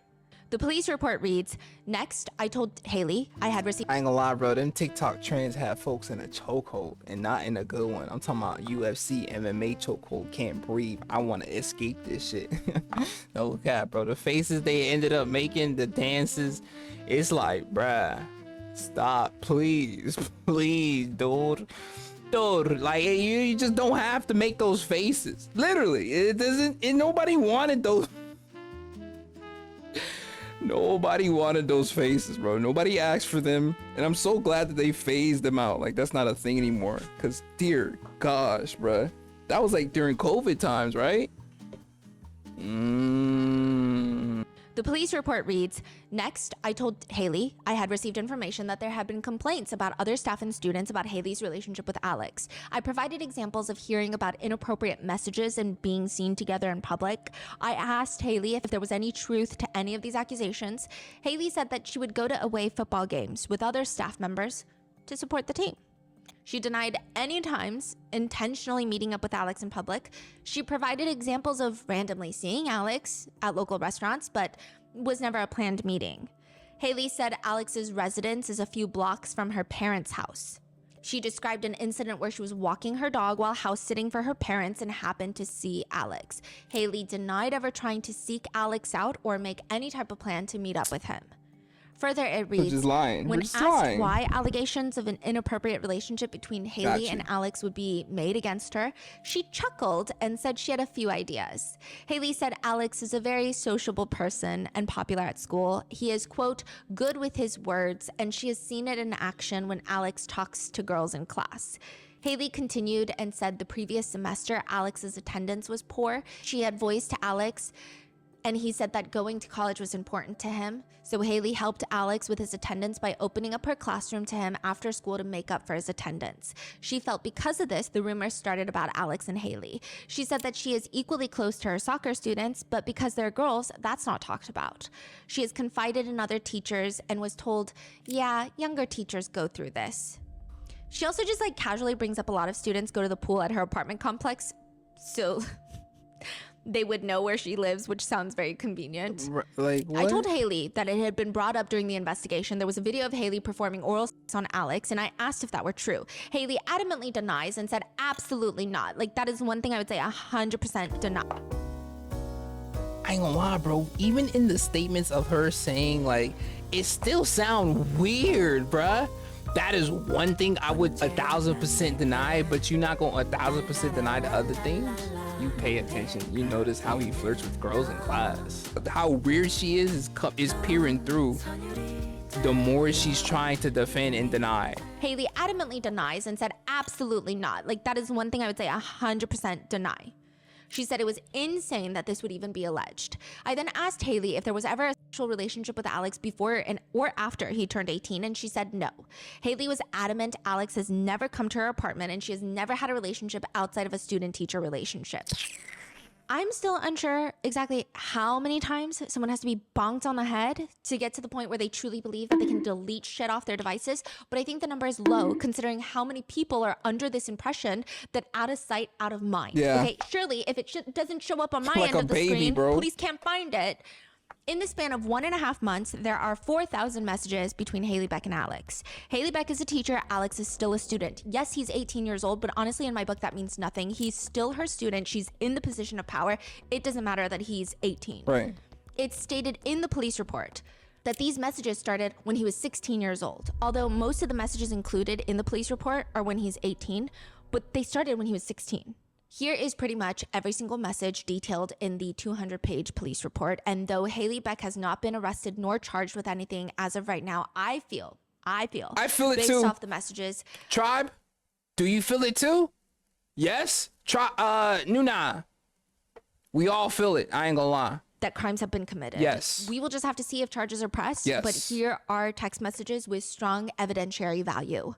I will note that some messages are missing context. I'm excluding the parts that seem irrelevant and then filling in some contextual gaps as we go. But one message thread reads, and this is Haley trying to find a way to meet up with Alex, which seems to be something that she consistently does. She is always the one trying to see him, meet up with him, initiating plans to see him. She texts, well, are we like picking up drive-thru? Like, what's the vibe? I don't got all day. I gotta get ready to leave at 7 a.m. tomorrow, but probably like a car mukbang. And then the police report is like detailing what a mukbang is. And then he just requests money, which she sends the requested amount, which it's unclear how much this time, but it's always like $20 or $30 each time. But it adds up very quickly, like I said. Haley sends him the money and then she texts, you know, you could always just get your nut off with me. Like doing it? Yeah. What? And when he tells her that she's sick, because she's sick in the head, she says, God forbid a girl offer her services. You're not a girl, you're a 27-year-old woman and a teacher who would probably be better off behind bars. Yes. But he responds, you're funny. But I'm also serious. Just call me if you're feeling crazy. He laughs at her message, maybe tonight. Or we could keep it PG and get froyo, but like, you know, all it takes is me just driving to you, so. Yep, I'll see. I feel bad, but I want to go to the dispo. The dispo is like a marijuana dispensary, but I can't because I have a dinner right now and I have to pack and shit still, so it's going to be closed by the time that I can leave. So I'm asking you if you can go for me and just like pick that shit up, then I'll hit you when I'm done with dinner. Yeah, I can do that. What? So you want me to like grab something from dispo and then come to you? I'm still here at sushi downtown, so that buys you some time. No, don't come straight here. Wait till I text you. Don't text me though. Is marijuana legal there? Yeah, but Yeah, that's For a crazy. 16-year-old? Yeah, just get another like infused, any flavor to be honest. Don't text. I'll text you later. Just stay at my place. I'll drive you to the airport tomorrow. Joking.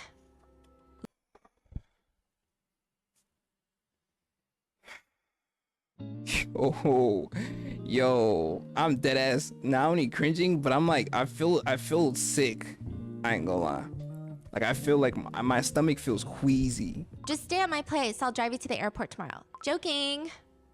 Loki might ask you to. Whatevs, I'm on my way now. If you don't hear from me in 15, send a search party because I probably crashed from falling asleep. Then he sends, go down the street behind mine and come from the other side to my house, like the back part where the two streets connect. If you can't, just let me know and I'm a dip. Okay, come to house. I did. So she's not only grooming him, she's providing him funds and marijuana likely to continue her sick control over him. And throughout the text messages, you're going to see many moments where he tries to turn her down or subtly turns her down without outright saying no. Because again, this is a situation where she has all the power, but she doesn't get it. Or in my opinion, she doesn't care. She keeps coercing him to meet up with him. In another instance, she's texting Alex, gotta catch me today before my period starts tomorrow, I think. He dislikes it. To which Haley, the predator, gets offended. Why did you thumbs that down? The fuck? I won't be seeing you today unless you pick me up from the airport and just devour my shit. I thought I can't since you have to go get your dad. They text back and forth coordinating this airport pickup, and Haley, the predator, decides to ask the very pertinent question of, I don't know how I'm supposed to, quote, devour you if I'm driving and dropping you off. At the crib, out front.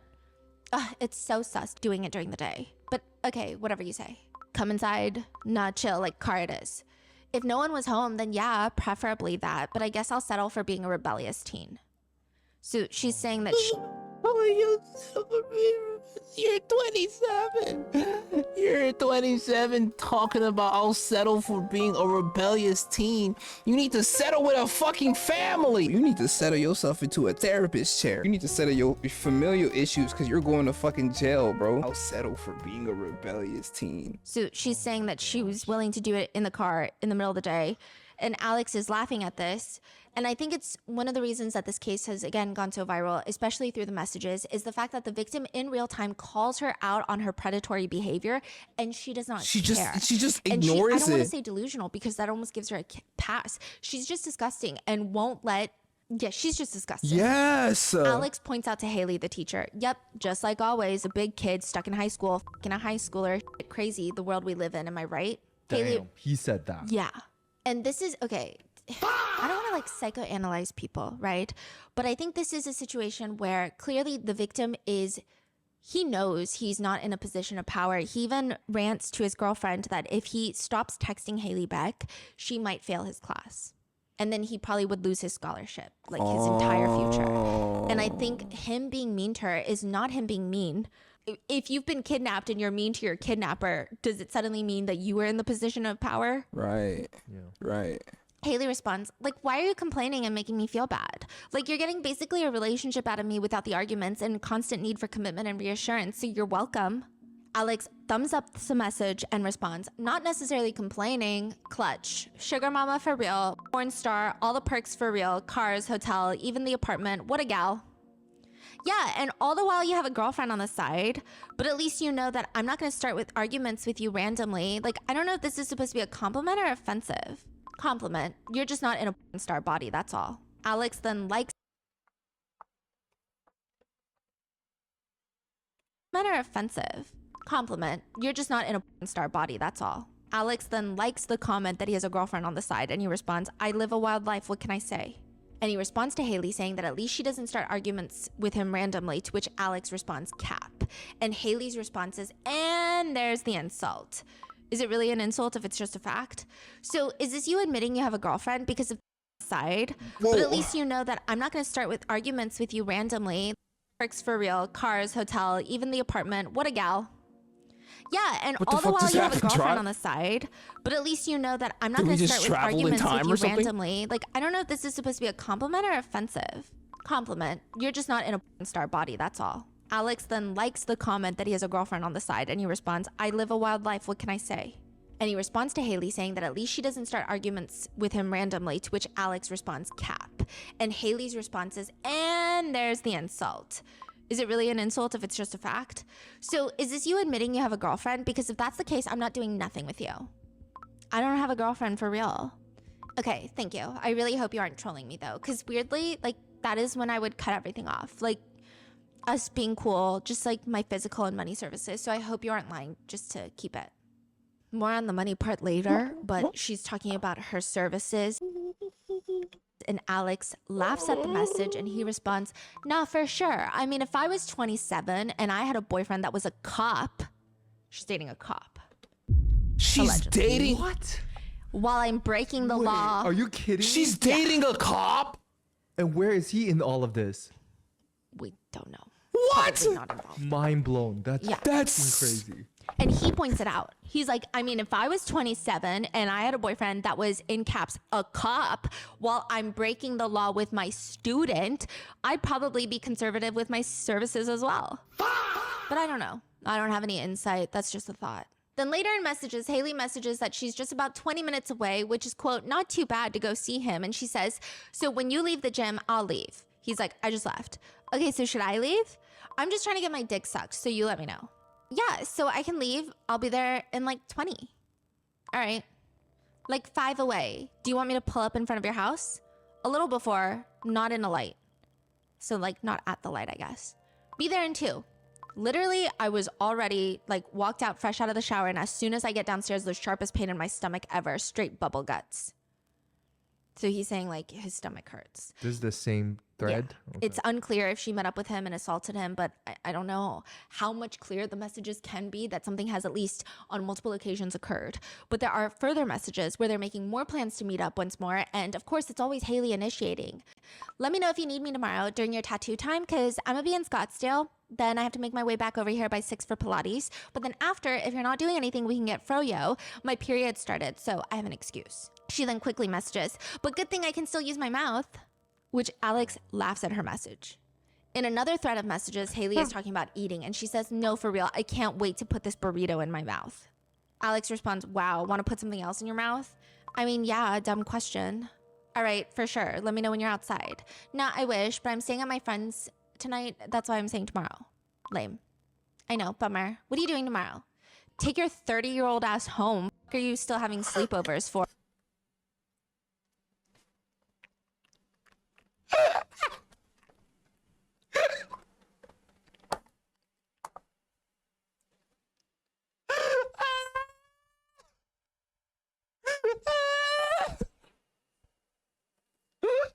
That low-key took me out. I ain't gonna lie. Yo, this Alex nigga cool as hell. Like, I feel bad for what he went through, but he dead ass be spitting facts. It only feels like that shit weird because she weird. I'm sure you could have sleepovers at any age, low-key, as long as they're with other people of similar ages. I didn't even think she had a nigga, if I'm being honest with you. Take your 30-year-old ass home. Are you still having sleepovers for? Shaking my damn head. I'm hungry. My house is empty. I'm gonna go to sleep. Like, he's again calling her out like, you're fucking 30. Like, I don't think this is aggression about a sleepover. It's just like, It's the age thing. and she's like, because I drank and I'm being responsible. I'm about to smoke a selfie. I don't know what that means, okay, but here we go. Brother, what are you doing tomorrow? I'll suck your dick then. You're gonna pass out. I don't know yet, okay? I know, after I eat this burrito, I'm gonna pass out. Okay, well, add me to your plans. If I get an opening, I should. Oh, cut it. You don't know what you're doing, but you're saying that if you get an opening, okay, interesting. Like, prioritize me if you want my mouth around your D. And she spells it out, but... Even the police are getting dumbfounded on how to label these messages, with the description of this text thread just being, quote, in these messages, Haley and Alex have a conversation about the Kesha concert Haley attended, and there is reference about Haley performing oral sex, and Haley blatantly tells Alex she will suck your dick tomorrow. In another set of messages, Haley offers to come see Alex and help him turn his brain off, to which he responds quite vulgarly, and just get my balls licked. Sure, if that's what you want, balls licked, sucked, let's run it. I don't even... But like, come now if you're at all available, or just confirm you'll come at 11 so I know to stay up, LOL, before I get too tired to perform well. In another message, Alex states outright disturbingly, bro, you blow my shit every chance you get. Taylor, Alex's girlfriend, tells the police, again, Haley would just always send money, and it was so random. Alex figured that he could take it to his advantage because then he wouldn't need a part-time job and he could focus on football. So he would just text things to Haley like, hey, you want to get me a pizza? And Haley would just like promptly send over $30. If Alex was leaving campus for lunch, Haley would give him her card to buy lunch. Alex's girlfriend Taylor would state that there was at least one instance where Haley Beck sent Alex money only if he, quote, come over and watch a movie with me. It's unclear to Taylor if he ever went to watch a movie, but like, it was weird. And it's pretty clear to authorities that it doesn't just seem like Haley Beck used her power imbalance over Alex. She also seemingly tried to control him with her money. And again, it's easy for someone to say, oh, well, the victim could have easily just gotten a part-time job and like they didn't want to do this because they wanted the money and they didn't want to cut it off. That's not true at all. There are multiple instances where Alex tells his girlfriend that he's worried that if he cuts off Haley Beck, that she's going to retaliate. And in any situation, regardless of their age, it's not unnatural for victims to then start thinking, well, at least I can try and get something out of this situation, because it's easier for our brains to process that than it is to process abuse. There are messages between Haley and Alex is texting her, are you going to be daily allowance service for this trip? So I'm not sure what trip it is. It could be like an away game, family vacation, and but what Haley did she is not say? attending, and Alex inquires, do we set a benchmark or do I just ask by the item? Like, what are we thinking here? Haley sends him a photo of a phone game with the words, have you ever played this game? I feel like you would like it. And then she responds to him, this sounds like an official business deal. I don't know about deal, more about communication. Yeah, communication is always good. Don't get too crazy with the demands, but I'm sure we can work something out. LMAO, nothing you haven't seen before, probably just when I'm hungry. I'm gonna eat probably at this connection in Houston. So I think he's talking about a layover. It's fun, referring to the game. Anyways, go get some food. He requests money, Haley sends the money, and she also sends a picture of her neck. She appears to be outside tanning, and her neck is exposed, and her head is tilted to one side, and there's like a red mark on her neck. Yeah, and he writes, oh goodness, you're gonna have skin cancer. Haley responds, I'm talking about the hickey. He doesn't seem to care much, okay? At all. Then in another conversation soon after, Alex texts Haley, hey, sugar mommy, nice to hear from you at the perfect time. Look at you being telepathically connected to me. Haley laughs at the message, but she responds, you better suck up right now because I cried myself to sleep last night because you didn't say love you back. I also decided I don't like the title of sugar mommy. It makes me feel used. Alex responds, oh gosh, what title do you prefer? Crybaby? Watch it. I'm just being dramatic. I didn't cry, but I was visibly shocked. I prefer like darling or doll, always suffices. I fell asleep, big whoop. And then he requests money. And he writes, sugar baby requesting money from dollface sugar mama. Later, Haley Beck texts, if I cut you off from the money benefit from all of this, I really fear you would never speak to me. I don't know if we should try to find out. Is that a threat? I think you would miss me for just like a little bit. But enjoy your expensive Fort Lauderdale pregnant lady beach tacos. I don't know what the fuck? I guess he bought tacos. Don't fucking talk about Fort Lauderdale. Hey, don't say nothing. Go to jail. Yo, this is so weird. I'm not more mad because she mentioned Fort Lauderdale or anything Miami related, by the way, because I don't want it to come off like, is he now finally frustrated because she mentioned something? No. I've been frustrated this whole time, but it's just like now she's talking about too much shit, bruh. No. But enjoy your expensive Fort Lauderdale pregnant lady beach tacos. I don't know what that, like, I guess he bought tacos from Fort Lauderdale. He responds that he probably would miss her. And then she responds, no, I was just thinking of like how we started off. Literally nothing to do with money. How did we get to this point? Man. Back then, like, you liked me for me and not my bank. You also sometimes like me for something that doesn't even require money, but obviously no can do right now. He responds, no, whatever you was doing the other night with your tongue, don't let that get out of your inventory for real. Keep that in your back pocket ready to go. The text messages between Haley and Alex have obviously gone viral, with netizens wanting Haley Beck to get a freaking grip because of how humiliating the interactions are. Generally, the messages could be classified as pathetic if they were not so predatory. Yeah. Like, there's this one part where Haley threatens to cut off the abuse. She's like, oh, well, you're never gonna see me again. And he responds, when I visit home, I'm coming to beat them cheeks up. And she says, I smiled, but then I said, ew. And he calls her a freak. He's like, freak. And she's responding, if my was weak, then what's the point even? Cry me a river. When are you gonna visit home? Like, no need for me to cry. I'll just S your D and then you can shut the fuck up about it. One netizen comments, the way she keeps trying to convince herself he's into her and he just makes it abundantly clear that he isn't. He's not. In another text message thread, Haley vents, I'm glad you still refer to me as your sugar mama. I thought my services were being retired. Yup, you're my lifelong side piece. I'm gonna get sick of side piece eventually. I'll need an upgraded title. 8 hours of meetings today, I'm gonna kill myself. Well, that's not my decision. What do you mean? You're the old lady here. If you seek a relationship your age, I can't be anything than your side piece. You're playing with fire, not me. You think I'll still fuck with you even when I'm in a relationship? Nigga, aren't 100% you? Dick to fire. I was gonna ask if you'd still fuck with me if you were in one, but you literally did. Yeah, I mean, I haven't been locked in a relationship, but technically I am. So I guess you could say that. Yo, this I don't really care, conversation to be is- honest. I cheat. You are? Like, again? She's like so concerned What? he's in a relationship. When I come home, I'm gonna see her for sure. She's like a sloth on a tree. She's not letting go. Later, Haley sends him the song Break Up With Your Girlfriend, I'm Bored by Ariana Grande. Whoa. To which Alex responds, Jesus Christ. Teehee, oh relax, live a little. One comment about these exchanges reads, she gives major unpopular girl in high school that had a glow up and is trying to recreate their high school experience vibes. It's embarrassing. So there was this whole conversation online about Haley Beck either being a loser in high school who wants to try and live out her high school dreams now that she's in the position of power so she could actually force the cool high school students to do whatever she wanted. Okay.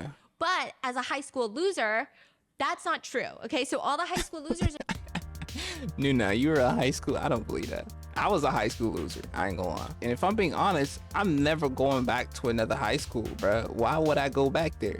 Nigga, high school was a combination of the best and worst moments of my life. No cap. College was like a little bit like that, but high school was for sure like that. A nigga was doing too many drugs. Cause I go to school and literally be a lame, then get out of school and try not to be lame, but end up doing stupid shit. I'm talking about like really, really, really dumb things in order to not be lame. You feel me? Like, it was a weird mental I was going through. I ain't gonna lie. And then I was going through puberty. You feel me? People were passing away. Like, I was heated at the world.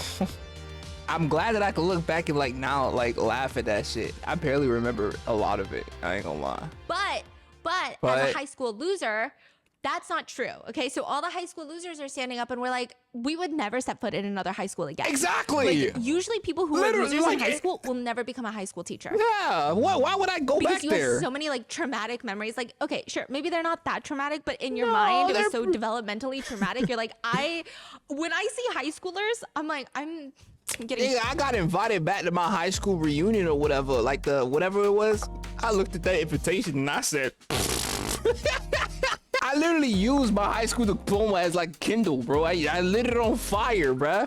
Or when I used it as toilet paper, I think I pissed on it. Probably one of the few good things about high school was jazz band. I ain't gonna hold you. Yeah, jazz band and debate club. You see how much of a loser I am? Like, I'm talking about clubs and shit. Like it's like the after school activities. That was the fun part, cause then none of the bullies joined the jazz band or debate club. I will keep it a buck. 12th grade year, I wasn't that much of a loser.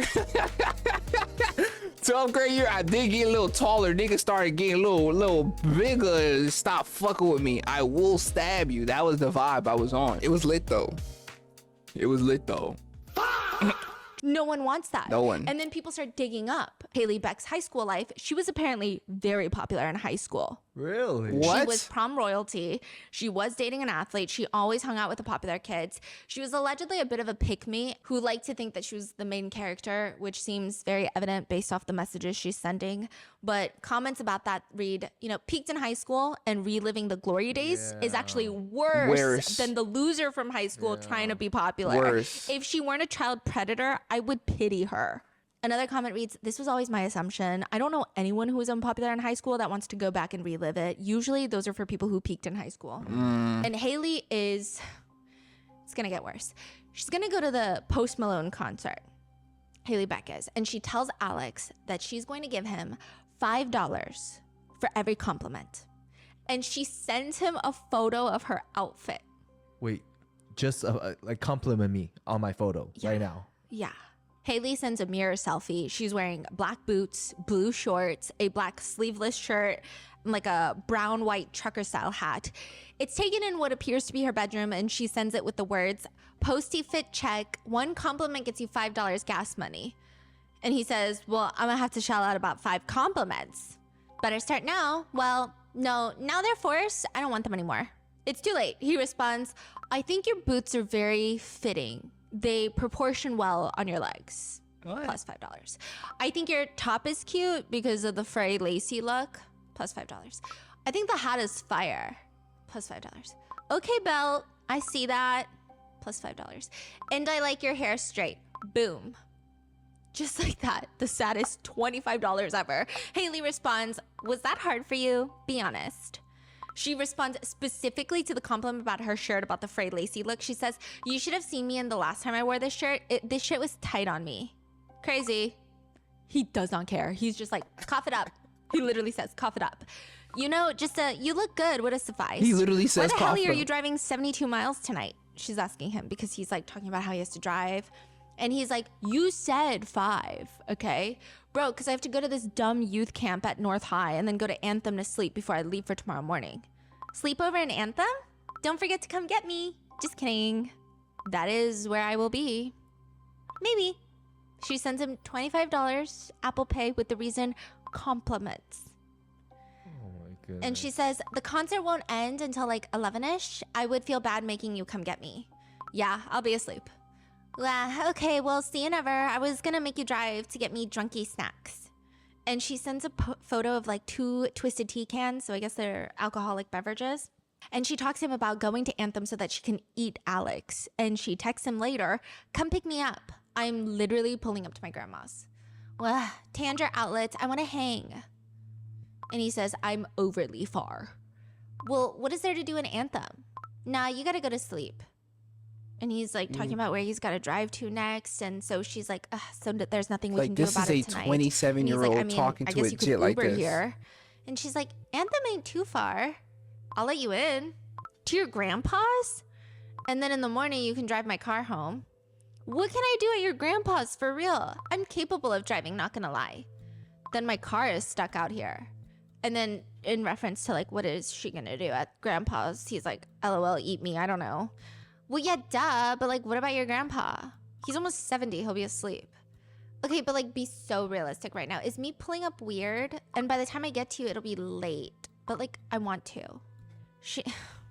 And she complains nonstop in these messages about being a so-called sugar mama, aka a predator. But when Alex says he's going to be less available, Haley responds, no, like, I know you have stuff to do and people to see, but don't forget about your sugar mama.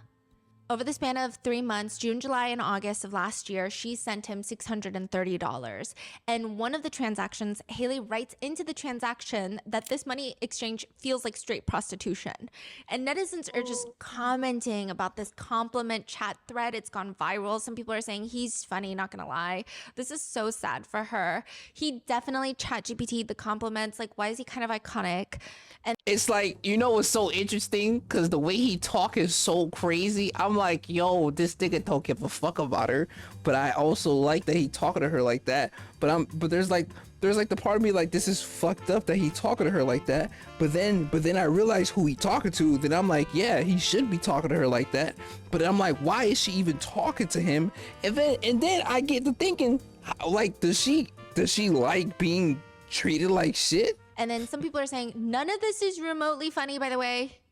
Others are just saying, if I were her, I would never show my face in public again. It's gotten to the point where netizens are wondering whether or not Haley Beck has some sort of humiliation interest, which is nothing that would be wrong with that if it was between two consenting adult individuals and not a teacher and a student. Exactly. But the messages are just so humiliating for Haley Beck that netizens have started wondering if that's something she's into. Yeah. Other text messages between Alex and another male student have been included in this police report, which I know why the police included it, because it's very evident that there was sexual interactions, aka crime, that occurred between Alex and Haley Beck. And Alex has told another student about it. But I also think it's included because fuck you, Haley Beck. Fuck you, Haley Beck, okay? Alex's friend asks him, how is it having your teacher eat the dick? Easy, laid there. Then she was like sweating on me and shit. Her belly was smacking my belly. And the friend responds, fat bitch. To which Alex responds back, fat ass bitch. And then I had to get up and she was like, me like this. And she just wanted to lay there. So I crushed it for like 2 minutes and then came all over her face. And then booted her and went to sleep. That was a crazy sight to see. Whole face covered in my kids. Literally, she said she couldn't see because it got in her eyes. I started giggling. I will say these are not appropriate ways to talk about any sort of interactions, but that's not really the crime here. Yeah. One student told officers that she once heard Alex straight up call Haley Beck fat, and she could just tell Haley Beck liked it based on her reaction. What? Yeah. There was like a small snippet in the police report, and it just seems like she's just weird. She also has a really, really, really alarming obsession with Alex's age-appropriate girlfriend. She texts him that she was going to ask Alex to come over to her place again sometime, but quote, unless you found others to do that stuff for you now, apparently. I knew it was going to happen, to be honest. Like, you chose to be the nice guy. There's no compromise in breakups, but somehow she's still going to do the same shit. Like, do it now when you have the opportunity to be the one that didn't do anything wrong, or else the cycle will just keep going. But your life, do you. I just feel like you were so ready to be done. She's just encouraging him to break up with his age-appropriate girlfriend over and over again. And then she messages things like, hopefully you still enjoy me sucking your dick, so let me know when you want that. To which he laughs at the message and responds, got it. I feel like the things are going to change between us when the school year starts again. In another text thread, Haley texts, I need approximately a 1-day break from S-ing your D. My throat is not well. He says, you can have until Monday. Now, I can go as early as Saturday. I'm a champ. Gotta get it out of my system before you leave for Cali. In another thread, she says, night, night. Hit me tomorrow for brekkie, lunch, dinner, movie, a suck, you name it. I'm a free bird tomorrow. And like, these messages are so bad. Some netizens are commenting that she was victimized by the victim, which I don't think is true. I hope that that's a very dark joke based off the text messages. Others are saying he tried so hard not to be a victim, but he still was a victim because of the power imbalance. But at least he wasn't a pushover. Others are commenting, why is she so down bad for a child? I don't know. A more thorough netizen comments, so there's something deeply, deeply wrong with every text exchange. I mean, it's baffling, so disturbing. It's just another added layer of creepiness that she was subjecting a teenager to her humiliation kink. The kid wanted nothing to do with her, but she was grooming him and sending him money to try and keep preying on him. It's detestable. Yes. Another writes, wait, this is so disturbing. And why did she risk her entire career and reputation for a child who was telling her she's that a she's fucking busted beluga and chopped? Like, hello, this is so fucking weird. Oh no, I don't know. Now that we've gone through all the text messages, and they're really bad, however, there are other things uncovered in the investigation that are equally disturbing in my humble opinion. And I think the crazy thing is, she's a predator, she's a groomer, but she also has the capacity to be so fucking dumb on top of all of that. She's just so dumb. She's doing AI conversations. She's using AI for this shit. If someone turned 18 on insert Alex's birthday, what year were they born in? Someone comments, okay, can we talk about the fact that how she didn't know how to subtract 18 from the current year? She's actually a stupid, bro. Someone comments, okay, can we talk about the fact that how she didn't know how to subtract 18 from the current year? It's so dumb. Wait, what is this? Like his her Chat GPT search record? That is only relevant to the crimes, obviously. But it was Alex's birthday that she had put in. I mean, I think the annoying part about how dumb she is, I'm not saying this, oh, we need to feel bad for her because she's mentally stunted as a teenager. I don't think that matters at all. It should only make people more upset that the school didn't catch on earlier to what was going on, because she's not very bright to cover it up in this very meticulous, expertly crafted manner. She's just dumb. She's a bozo. Stupid, yeah. Remember the alleged circulating oral sex video that Haley insists to the police officers is not real, does not exist? God, no, 100% no. Haley texts Alex about this video that definitely doesn't exist at all, and she says, hi, sorry, I have a serious question / problem. What's up? Why did Redacted just randomly text me saying she heard some crazy stuff about me? And so I said, what? And she said, Redacted apparently said you were going through your phone pics and showed a video of me sucking your dick. I don't know when or to who, but like, why is that a thing? Who is Redacted? Redacted's girlfriend. I don't know, that's a pretty crazy, wild rumor. I mean, scary thing is, it's not a rumor. Says who? Sounds like a rumor to me. Well, it's not a rumor that you have a video of me, if not multiple, but like, I'd hope you weren't dumb enough to show your guy friends or like even tell them. No. Like, I'm not gonna be mad, but clearly he knows about all this shit we do, and that is more than I wanted him to know in the first place. But as long as no one else knows, like, all I've ever cared is if you're honest about that part. So this video definitely exists somewhere. For sure. Okay, so at that point, she's aware that he has this video. Is there any moment of her expressing fear or concern of, I'm going to go to jail for this? No. At all? No, all her fear and concern is about him becoming distant and acting standoffish with her and moving to California. You think the thought never came across her mind? I don't think so. Even this text message thread where she's like, why is this a thing? It almost feels like she doesn't mind that much if other guys saw it. Interesting. Yeah. And again, no, that's facts though, because she says, hold on, she literally says it too.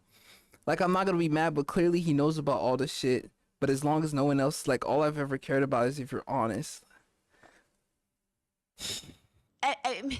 And again, just some people, based off of the very limited text messages that we have in this police file and the interactions between Alex and Haley, they feel like Haley is just obsessed with this one child. Maybe it's a one-child grooming incident. There is no such thing as a one-time groomer. In another series of messages, Haley asks Alex if Alex's roommate, quote, want in on the action too? I'm kidding. Wow, you really are just a bucket. Like, you would dead do that too, I feel like. You're insane. A bucket? Bro, he could very well be a minor, and I would never do this for a stranger. Wait. What? I called her a bucket. What is it? Basically, like a rag. And she say, what about a minor? He could very well be a minor, referring to his roommate and saying, I would never do this for a stranger. But I just, for some reason, I don't feel like she was kidding when she I don't think she was said that. kidding. I don't think she was kidding. During the execution of the search warrant in Haley Beck's apartment, police come across a few things first. The police report reads, in the laundry area inside a blue folder on the shelf, I found a handwritten note listing Haley's usernames and passwords for several accounts, including her social media profiles. This note was photographed and not collected. They move into the bedroom where they find a green notebook on her bedroom floor and what appears to be a page ripped out of it, and that page is now sitting in the kitchen trash can. This page is a handwritten letter written by none other than Haley Beck herself for her student, Alex.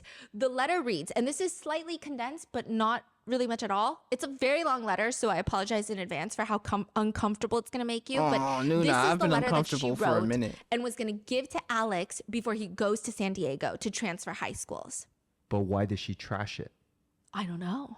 Did she write it and then type it out? Did she like rewritten? This is a draft. Yeah, maybe it's a draft. She says, Alex, your pop's going to think this is cheese. Jody wrote a declaration for groomers. Like, what the fuck, bro? Nobody. It's fries. Who's reading all this? Noona, can you just say it to me, please? This is a draft. Yeah, maybe it's a draft.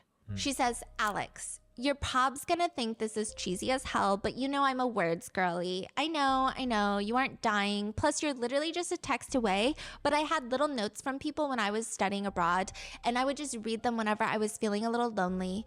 Obviously, with you being away from your closest people, you may feel that way at some point, so read this if you do. I'm really proud of you for choosing yourself in this situation, even though I know it was tough. It's kind of crazy to look back, plus realize in my 2 years of knowing you, our relationship has changed so much.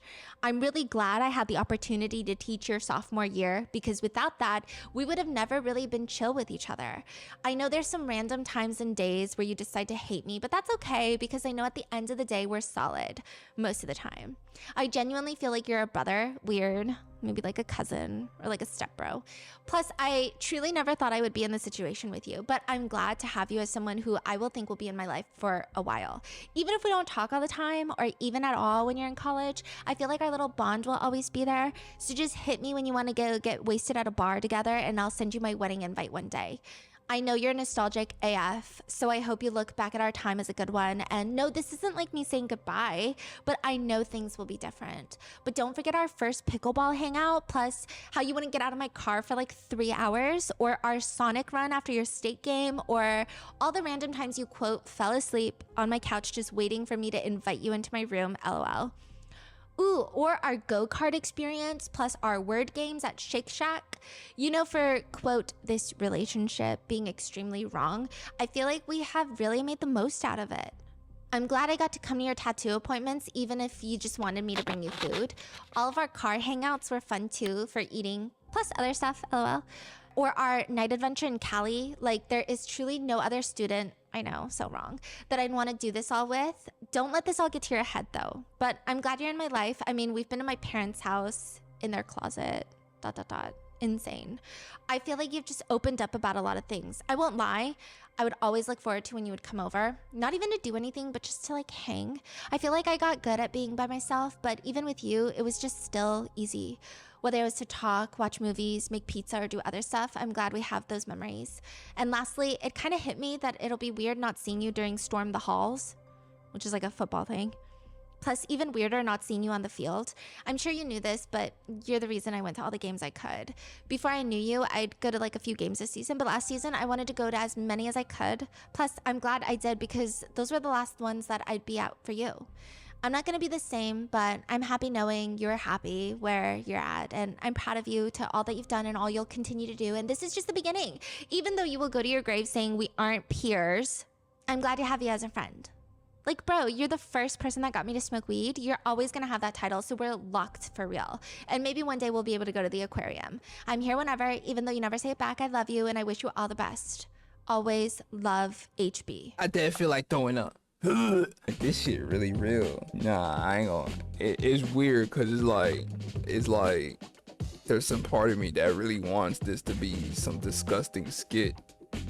But she does writing this shit to a little jit, bruh. This 27-year-old teacher is telling her 17-year-old student that he's the first person to get her to smoke weed, which means that they're locked in for real.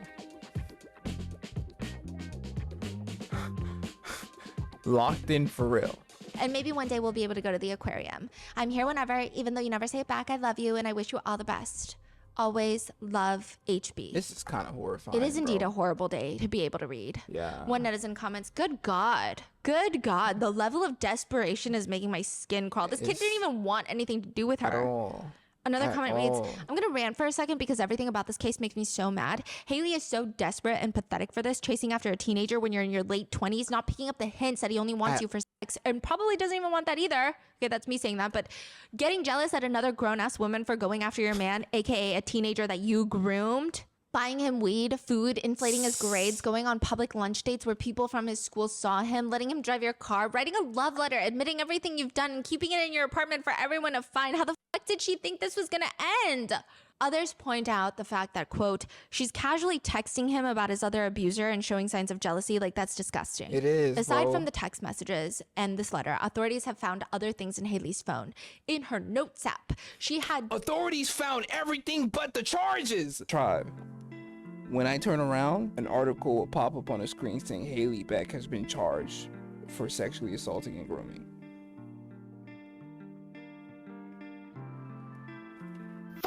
Others point out the fact that, quote, she's casually texting him about his other abuser and showing signs of jealousy. Like, that's disgusting. It is. Aside Really from the is, text though. messages and this letter, authorities have found other things in Haley's phone. In her notes app, she had dedicated pages. Like, you know when you're fighting with someone, like your partner, or you're arguing with your sister, and you're like, I gotta craft out the best message first before she sees my ... right? So you like do it in your notes app. She's doing that. And she's clearly very hung up on her victim having a girlfriend that's age appropriate, because she's writing in her notes, like, why are you calling her an ex? For research purposes? Why are you mad at her for cheating, but you can cheat? Then another one. Like, that's why I'm confused why you even keep her around when you get everything you need from me. Then another long one reads, okay, I keep her around when you get everything you need from me. Not only do I buy you stuff, I personally deliver it to your house. I like to think it's not because you will randomly say things to me that make me feel like you actually enjoy hanging with me. Where? When? Cap. Okay, I don't care if you get annoyed at this being long, because whenever I bring this up in person or on the phone, you hang up on me and walk away. She states that the least Alex can do for her is learn how to communicate. Noona, I know. And she says, I've only texted these last couple of days because I feel like you're weird towards me and I've wanted to figure out why. Why the fuck did I read it if she was just going... Editor, don't subject the tribe through that, bruh. Just let Noona read it. Her voice is much more appealing. And fix it. If you want this to be the last time I waste words on you, but I feel like you can at least try to understand how I feel. She starts listing out all the things that she's done for him, like literal crimes. And then she writes, not only do I buy you stuff, I personally deliver it to your house. I've bought you stuff to your tattoo appointments, driven you to haircuts, DoorDash food to my classroom for you, bought you hotels, let you drive my car multiple times, done hours of your homework, even started doing stuff for your friend. Literally, whenever you need, I'm there. I've never acted put out by any of that. But I have wondered if that's the only reason you keep me around. I like to think it's not, because you will randomly say things to make me feel like you actually enjoy hanging out with me. I figured you get literally all the perks of a relationship without being pressured to even be in one, obviously. Like, she genuinely thinks that she's getting the short end of this crime. But I think you forget naturally that I have feelings and I get hurt by you sometimes. I hate feeling like I'm being used by you. I hate the fact that if I have to ask something of you, you get annoyed. I hardly ever get mad or annoyed at you, even though there's been plenty reason for me to. When I ask to hang, I'm being annoying. I feel like I know you value and appreciate me, but I also feel like you think it's easy to take advantage of my kindness towards you. And trust me, I know I get a little attached sometimes, but I figured it benefits you always, and there's literally no strings attached, so I don't know how it could ever be an annoyance to you. I'm sorry if I overstep when asking about Taylor, but to be honest, before we were ever anything, you tell me all about your other girl stuff, so I just assumed that you continued telling me about it, but it's fine. I figured with our situation, overstepping doesn't really exist, and that's something I feel like you should value, like the fact that you can tell me things and I'd never judge. I truly just want you to be happy, and the last thing I want to feel by this situation is stressed. If you think our time or whatever this is done, fine, but with the school year coming up, I understand things will change, but I still think that we can maintain a, quote, friendship if that's what you want. And she says, but if you want to continue any type of relationship, it would be nice to know if I'm being kept in on the loop about stuff. The most alarming part about this last note on her phone is this is after Alex tells Haley Beck that investigators are looking into Haley Beck and probably, the whole situation. This is after he's like, the cops were banging on my door at 6 a.m. And she's drafting up this note in her notes app. What is going on? Holy shit. Yo, holy shit. And he starts pulling away because I think that he has genuine fear. I don't think that he realizes that he's a victim in this situation. And I think that is something that will be probably difficult later on. And that's why trauma is so difficult, because sometimes it doesn't hit you at the same time. Later, and bro. sometimes it's years later. Exactly. But he doesn't realize he's a victim in this situation. And he's actually seemingly very scared of losing his scholarship and his career. So he starts pulling away because he's terrified for his future. And she is writing things like, your sudden decision to leave today kind of made me a little nervous.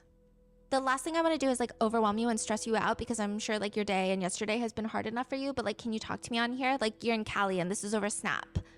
I'm not like dumb to the situation right now, but I feel like my mind has been stressing just because you're not really talking to me about this stuff.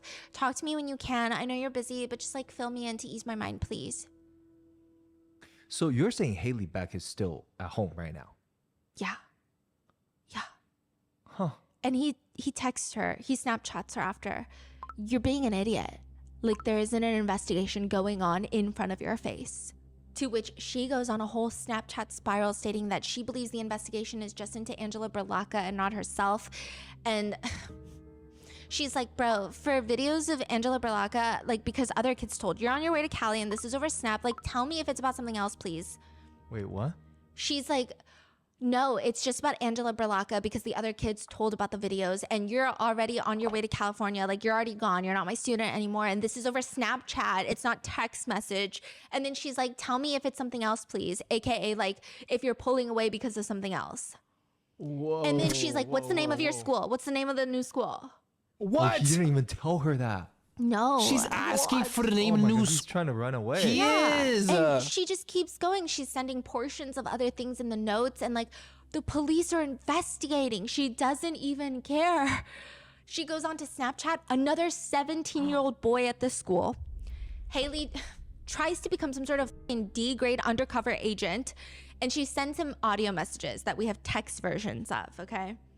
And she's sending, I want to know, like, how, like, they found out about it.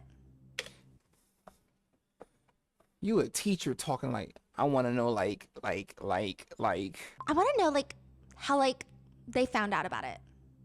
First of all, that amount of filler words in a teacher is insane, okay? But that's... No. I ain't gonna lie. Now it's really weird because I just said something about that, Noona, and you are also saying something, and I deadass feel like I'm being listened to. No, actually though, I don't like it. I'm looking at all the things that could. I'm about to turn off all devices. Yo, what the fuck, bro? That's weird, bruh. No. I'm like, it's funny, right? But I'm also a little bit perturbed because it's like, bro, am I just some unoriginal repeating bot? Like, nigga, I'm not saying nothing original, or is Noona taking? But she's older, so I have to respect. Damn, I'm the copier. A lot of this shit been happening with the content lately, bro. I just been saying shit. People been responding. It's like weird. It's dead ass a little weird in my opinion, bruh. I feel perceived on too many accounts. Do that shit be happening to y'all? Like, do you respond to me, or do you say something that I didn't say later, or like let me know, okay? I'm curious, bro. First of all, that amount of filler words in a teacher is insane, okay? I thought so too. That's for another I day. thought so too. I don't know. I actually have no clue. I was just as confused, to be honest. Like, did someone turn it in? Like, obviously, like, I mean, maybe a parent, but like, Alex's parents surely didn't, like, that's not something they would do or care about, honestly. Is she publicly talking about her crime? Like, asking how was... No, she's asking about Angela Berlocka. Oh, okay. Because that's what started the investigation. I see. So she's like, I don't think Alex's parents would have turned Angela Berlocka in. I know. Definitely not. I don't know, because Miss Berlocka has a husband. Haley says that it's very odd that Alex abruptly left for California. So he was already going to go to San Diego, but his whole family all but like fled the state. It might be, I guess. That is weird, to be honest, not gonna lie. And then Haley starts second guessing, saying things like, he's just like the receiver of that. Like, I don't know. I think, yeah.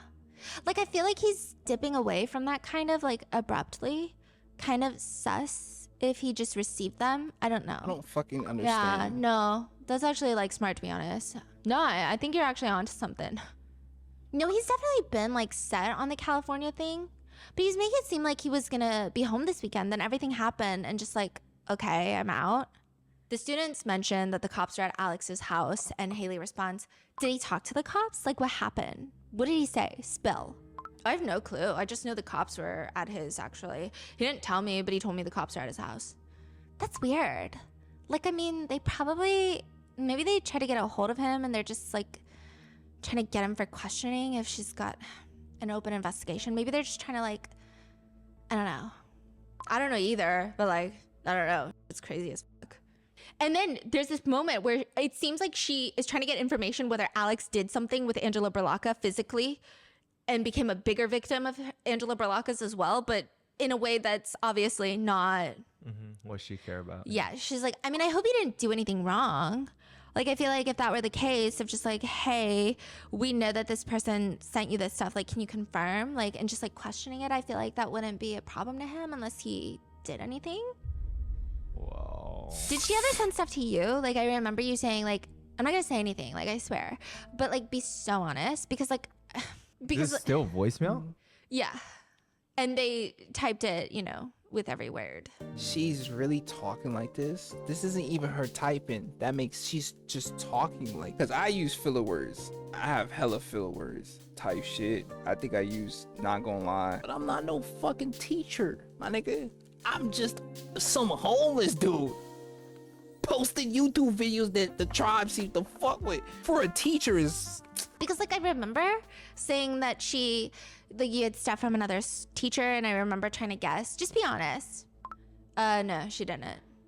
Side note, Haley starts talking to her student about her voice. Also, can we like listen to my voice right now for 2 days of teaching for 7 hours straight? I think by the end of the semester, I'm gonna lose my voice at least 3 times, especially soccer season. My throat hurts, my head hurts. Nobody cares. Nobody. She also admits to the student that she Literally knew nobody. that Alex received things from Angela Berlocca. And she states, okay, I'm not gonna lie, I knew the stuff that she sent to Alex. He told me this at the end of like last semester, and that he just like had the videos or whatever. Like, I never told a soul because like someone's a couple lives you're messing with. So I never said anything. But as far as I know from what he was saying, it was just him receiving them kind of thing and not doing anything about it. So I don't know why he's the main one. So she's again, why is he being the main one investigated, not investigated, but being brought in as a witness if there was no physical contact? To which the student just responds along the lines of, I don't know, that's a crazy bitch. Like, that is crazy. Okay, she's freaky, Miss Berlocca, a freak. She then tries to blame the situation on Alex's girlfriend, ex-girlfriend, Taylor, saying, I don't know if she's still like anti-Alex. I don't even know if they're still together. Who knows? But I don't know if she wanted to do something to get him in trouble. That's like something really evil though. So she's planting seeds that maybe Taylor reported this to get Alex in trouble. And he just responds, that was crazy evil, and Alex tried to break up with her. And she says, yeah, but they literally left. That's the last time I heard from Alex, was that they were on good terms because of the fact that she was at a party throwing low blows all night, just like a bitch basically. And she went off crying and he followed her. He's like, I'm not gonna lie. I'm not gonna end it like this just because I'm like leaving. Like, you're not gonna see me. And she's like, oh my God, I'm so sorry about everything and falling back on everything. What? She needs a high school education. I don't know what she's talking about. And Oh God, my brain is like slowly drizzling out the sides of my ears, bruh. she needs a high school education. I don't know what she's talking about. I don't know what the hell she's talking about. Bro, that's a crazy, crazy bitch. She can switch up like this, bro. I also felt, I don't know, like, it's handled through police and not even through school. So unless she went straight to the police, then Haley goes on to state that Berlocca is so weird, even though she's literally doing the same thing. She starts telling this 17-year-old student, again, I'm not saying this to like rationalize it at all, but like, I'm in my 20s, single with no kids. Again, are we dead ass? You can't even go to the bar yet, and you over here talking about some. I don't even want to repeat this shit. Shit too weird to me, bro. I ain't gonna hold you. But like, I'm in my 20s. Single with no kids. Again, that does not make it okay for me to be freaky if I was gonna do that. Even just to you, keep this in mind. Just like, I don't know, that's why I'm so weird about it for so many different reasons, obviously, but yeah, that's why she's interesting. Saying Angela Berlocca is different reasons, obviously, but yeah, that's why she's interesting. Saying Angela Berlocca is interesting for going after students, for being a predator because she's married and has children and is 47. And just labeling There's no difference. Interesting. And then Haley just starts flirting with this child. It's like she's moving on to her next victim instantly, if he's not already a victim, because the further conversations become more alarming. He starts saying that he's a really sentimental person that keeps to himself and nobody really gets to know the real him, and that he hates when people do bad things. It really bothers him to his core, to which Haley responds, so you're saying that I'm safe with you because you're a sentimental person? What? Are we? No, bro. She got problems. No cap. It's like she just latch on to the next jit. Send her to North Korea. I ain't gonna lie. I don't know why North Korea. I'm not saying they support that, but just get her gone, bruh. Get her gone. No cap. Why did I say North Korea? I don't know. I just feel like that's a punishment, and that's where she should go. I ain't gonna lie. To his core, to which Haley responds, so you're saying that I'm safe with you because you're a sentimental person? You don't want to do bad things to a good person like me? Is that what you're saying? Yeah, literally. No, but maybe I was thinking that, like, maybe Berlaka's husband found out. Yeah, dude, like, I don't know. That would be crazy for him to, like, turn her in like that. I don't know. I asked my little cop guy friend, could be her boyfriend, I don't know. And he hasn't responded yet because he's sleeping, so I'll see what he says. Then there are parts that indicate that Haley might have already victimized him as well, and she messages him, why do you care about the other girls in the class when you have me in there, duh? Oh yeah, forgot. My fault, sorry. Oh, I'm kidding, kind of. No, like, you won't even, like, care about the other girls in there because I'm so chill. Yeah, like, I just won't be able to take my eyes off of you. It's gonna be so hard. I'm just gonna be so focused in that class. Right? Like, right? I'm glad you can prepare yourself. Yeah, hopefully you can stay focused, but don't get distracted either, you know. Just make sure you want to talk to me the entire class, not actually do work, but hoping to keep your good student standards in my class. Or also, like, you can't get, like, jealous when I show other people attention because that's, like, my job. Wow. This is all after the investigation started. Yeah. And he says, it's gonna be so hard for me to do that. I just can't see you talk to another guy like, oh my God. No, I've actually heard that from somebody before. Actually, a couple of people, like, I'm being dead serious, when I was talking to other guys, students in particular, they got a little jealous apparently. Bro, yo, you know what's really so, like, not even fascinating, but it's alarming is how this is treated so casually. Like, the effects will not be felt for a long time. Alex, like, he needs to have a support system around him. No cap. Cause shit like that really changes your views on people and how you should be interacting with people. And he needs a support system to help correct those views. If that correction doesn't happen, it's gonna be a cycle of him probably not wanting to hurt people but hurting people, and him being alone, bruh. So he needs to, you know, have people around him that genuinely care about him, his family preferably. They got a little jealous apparently. When's this gonna hit her? Like, right, is she ever going to be like, oh shit? I don't know. I genuinely don't know. It just doesn't seem like it's possible. I think because of how humiliating the messages between Haley and Alex have been, like, it's some not clicking in her netizens don't head. think that she's on par with other groomers. But these messages make me feel like she's very much into children. She's already talking to another child, grooming another child. And there are other random pertinent messages that Haley has sent out to children where I think that it's clear she is aggressive and she is in the position of power and she knows it. There's one message where she's highly manipulative and she writes, like, I'm gonna actually be late to work one day and everyone is going to be like, where's Miss Beck? She's just sleeping in. No, it'll be because I killed myself because of you, so watch yourself. To who? Alex. Another one she sends to Alex reads, you come to our game, so the varsity soccer team that she coaches, and I'll excuse you from absent work. Another one without context, it's a little confusing, but it appears that perhaps the guys had some sort of rating scale for some students, maybe teachers. But she writes, you're gonna say, I'll give you 2 check marks. Shut up. Like, you're gonna say Redacted has a big personality and a big butt. Can I at least have those? I don't know. What? Then there's some aggressive ones where Alex is telling Haley, like, this is why I don't have you on Snap. Access that you should not have. She says, oh, Snap is where you draw the line on access? You have access to me literally in every other way. Shut the fuck up. You sent me this. Because you're whack and lame. Like, what am I supposed to do about this right now? And the worst part of all of this is that she doesn't try to hide anything. Another student says that she was briefly using Miss Beck's phone for something, and Miss Beck's phone lights up with a notification that she just got a Snapchat from Alex, and she asks her, why are you Snapchatting Alex? To which Haley Beck starts getting very defensive, telling her to not say that out loud. Clearly, she knows what she's doing is wrong, and she continues to do it repeatedly, which is sick behavior. Exactly. The police report reads about interviewing Haley. The officer asks her about her relationship with Redacted, Alex, and she states, "We got close as peers," and then immediately corrects to not as peers, but as teacher and student. But the police report has been telling, it seems like this has been an open secret for a while at the school. During one interview, one of the students comes in with his parents. There was a fight broken out, a verbal fight between the father and son in the police station, with the dad being upset that the son didn't tell him anything, that he was talking back. This is tearing apart a lot of families, I mean, to put it lightly. We still don't know how many victims there are of Angela Berlacca and Haley Beck, but one netizen comments, this school 1,000% knew about it. Multiple kids, their mothers knew about this.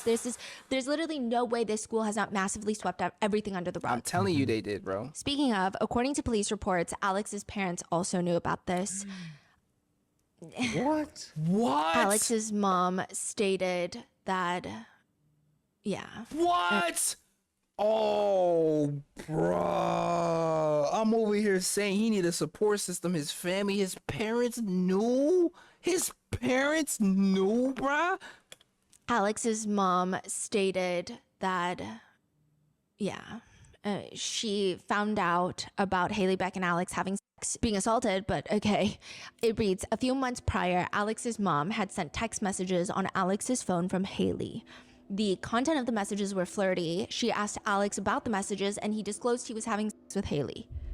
One part of the police report reads, Mom was asked about how she knew Redacted and Haley were having sex. She said he told her, quote, she loves my dick. Mom said she knows Redacted talks like that, referring to sex. Mom confronted Redacted about having sex with a teacher, but Redacted wasn't upset by it. Mom told Redacted to end the relationship with Haley, which according to Mom, he did. Mom said he ended their relationship a few months prior to this interview. When asked when the relationship started, Mom said Redacted told her they started having sex when he had just turned 17. And she didn't do anything else? No. And they are no longer cooperating with the investigation. The families. Yeah. I think the parents failed Alex as well. I can see why Alex would not want to cooperate, because he's scared for his reputation, his career, his future, his scholarship. It's just shitty to see that everyone has repeatedly failed him, including school administrators, other teachers. And right now, the police and the DA's office, if they're not pressing charges. Once the investigation starts, Alex's family and the DA's office, if they're not pressing charges. Once the investigation starts, if they're not Alex's pressing family all but charges. flee to San Diego to transfer schools. And there's this whole other conversation with Noah Beck being dragged into this. People have stated that the police report mentions that Noah Beck offered victims' families hush money. I do want to clarify, there is a segment in the police report, but this is all hearsay. So it reads that the football coach stated to officers that he had a conversation with a parent, and a comment was made about Haley Beck's brother and some sort of hush money. He did not give specific details regarding the allegations. Nobody followed up with the dad to make sure the hush money allegation is true, that it was offered, like nothing. We don't know if Noah Beck had any sort of involvement. It could have been Haley Beck's parents who received money from Noah Beck and was using it. Like, there could be so many ways that Noah Beck is involved or completely is unrelated, not involved at all whatsoever. Right. There's no solid proof. There are a lot of people running online with this just because it is in a police document. They're like, oh, then it must be true. But there has been no confirmation. No charges, bro. And Noah Beck hasn't said anything? No, which makes sense. I mean, I wouldn't expect him to say anything. Truly, if it weren't for this tiny little hearsay hush money thing, there's no involvement. He's not even living in the state. Some people think that TikTok meant that he knew about it. There's been so much going on with that too. So the TikTok where he's like, oh, suspect's best friends are her students. Suspect's best friends are her students. They're nice to me. Some people believe that that's him knowing about it. But I'm not sure, because if he knew that she was committing crimes, I don't know if he would put it out there so blatantly on the internet, because that is his sister after all. Mm-hmm. And evidently it will impact his reputation if something happens there. I don't know. Cause look at what his sister doing, like blatantly. You feel me? Like, I don't know, bruh. And evidently it will impact his reputation if something happens there. Right. So I'm not sure if that's the case, or if he genuinely, it's a hee hee ha ha joke that everyone makes, but it's genuine and it turned out to be a thing. It could be that. Other people have been digging up other odd TikToks between Noah Beck and his mom. You know that trend that was going around a long time ago where it's the song something something I freaked it, and it's usually the guy and a girl's head will pop up and he'll push the girl's head down to make it seem like he did that with his mom, apparently. No. Yeah, so there's been, Wait, is this real? yeah, that is real. Like, he did that with his mom, apparently. No. Yeah, so there's been, Wait, is this real? yeah, that is real. It's just odd, nothing inherently sinister, Really just weird. kind of gross. Yeah. But I will say most people are understanding of the fact. One netizen writes, quote, Noah lives in a different state than her, so he may genuinely not have known before the student reported her. I don't like Noah, but I don't want to blame him for something his sister did unless there's more proof that he did something nefarious. To which someone comments, a parent in the community made a comment to the police about Haley's brother and hush money. It's mentioned in the police report. To which a response is, that's not proof though, that's just a rumor. Another responds, I'm torn about bringing up Noah in this because we don't know his involvement. I've only ever seen the hush money thing mentioned very briefly in the documents, and it doesn't seem like there's anything to back it up. But the victim going to her parents' house, like, how does that even happen? Neither teacher have been formally arrested or charged yet. The police have submitted the charges to the DA's office for both teachers, so it's really in the DA's court now. One student witness told authorities that it's just been very well known that these things were happening. There's also text messages where Haley offers to purchase alcohol for Alex, which is highly illegal. So I guess we'll see what happens from there. And since she hasn't been arrested, Haley has been laying low, at least publicly. There are rumors that she's been reposting TikToks and Pinteresting outfits, and that she made her Pinterest account private after people started talking about the fact that she's Pinteresting right now. But I do know that she was recently spotted at TJ Maxx, and it looks like she has lost a lot of weight, which people have started making jokes about that, saying that she has locked in after reading about what Alex said about her weight to his friends. But one netizen writes, this person just seems really likely to reoffend. She doesn't seem to understand or care what she's doing is fundamentally wrong. She's aware of the consequences. She's obviously attracted to teenagers. This screams, I will do this again, just give me a chance. Another comment reads, what's odd is there are more students and another victim that is detailed in the report, but like, you know, the main victim chose not to cooperate with the investigation. The school district clearly has a culture because this is not their first scandal. With one advocate saying, I feel like when a perpetrator is a woman and a victim is a boy, people will make jokes. And it's not funny. It's not an achievement. He's a victim. This is not a relationship they were having. This is rape. Yes. One netizen comment reads, the student very obviously was not liking her or anything she was doing and was actively being mean. I hope he heals and is able to live life unaffected by this. Me too. And as of right now, that is where we are. Deadass. What are your thoughts on this situation? What? It's been going Did this viral on end TikTok. with- I see wait. little snippets here and there, mainly of Haley Beck in her classroom. And I do see some people trying to out the student. That's unhinged behavior. Why? What but the fuck would you do that? the messages are a lot worse than I ever thought it would be. Yeah, me too. I mean, there's no way they're getting off from this, right? I hope not. This is crazy. This is bad. It's really bad. I think the biggest concern is a lot of these students and victims don't want to cooperate with the police because they're scared, which I think adds another layer of complexity to it. Yeah. But I mean, these But messages. These educators or these the teachers being groomers know how important these opportunities are for the students that are working so hard to get these scholarships and these opportunities, bro. So it's like that power play right there is obviously something that's like we know is there, but as a teacher, you're never supposed to take advantage of that. You're never supposed to move weirdly with that. It's pretty evident what happened. What are your thoughts? Let me know in the comments. Be safe, and I will see you in the next one. I'll see you in the next one, Noona. Wow, man. Tribe, did y'all expect the messages to be that bad? No, I know you didn't, because I didn't.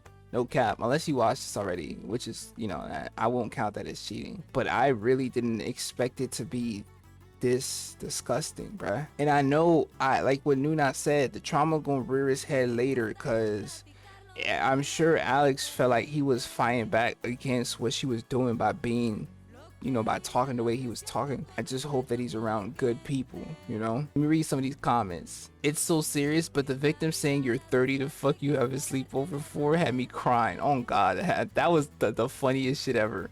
Even without the sexual crime, any adult teacher trying to fit in with a bunch of high schoolers like that is super creepy and a loser. Facts.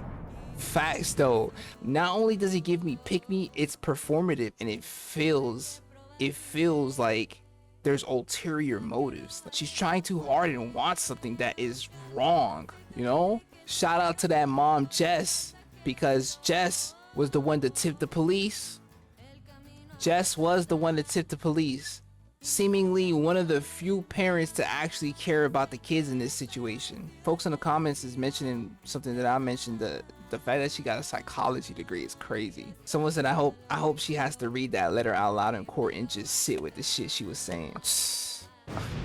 On God though, because there's no way that you don't hear it. Bro, I want, you know why I really want that? Because the moment of realization of how weird it is. I want that to pop up and blow in her head, bro, so that now she can understand, hey, yeah, not only did you fuck up, but you're gonna sit in this cell for a long time, and you deserve that, and that's what you should get, you know? The guy is literally body shaming the shit out of her, insulting her like anything. She still wants the attention from the student. Zero self-respect and a perverted mind. Such a shame. He definitely was a victim, but the way he talks about his girlfriend is so disgusting. I really need someone to sit down with him and talk about those texts in his relationship with women. But that, I agree, but we should also target the before he started talking like that. Like, what made him start talking like that? And again, noona shows me how crazy people are, how disgusting they can get, bro. Hey, thank y'all for watching this with me. No cap, I definitely needed y'all for this. Hey, it's only because of y'all that I really fought through the cringy and like just the icky, sicky feeling that this gives me, bro. I'm like in shock, if I'm being honest. I'm gonna be thinking about this shit for a while. Potentially consistent Lou in the building though. Talk to me or don't talk to me, but make sure when you talk to me it's nice. Enough of me though. No, seriously, enough of me. It's been your boy Tribal, and in case I don't see you, just in case, good afternoon, good evening, most importantly, but unfortunately, goodbye and good night, tribe. I'ma see y'all tomorrow. Yeah, I can say that now because I'm actually posting this shit. What the fuck? Yeah, this the end. Leave a like and share it to your friends and your kin. When I post a video, I'm gonna need y'all to attend. Thank you for the view, but I ain't done with you. 2023, I'm about to be Jordan with the flu. Yeah, join the tribe. Yeah, join the tribe. I'm gonna need y'all to subscribe.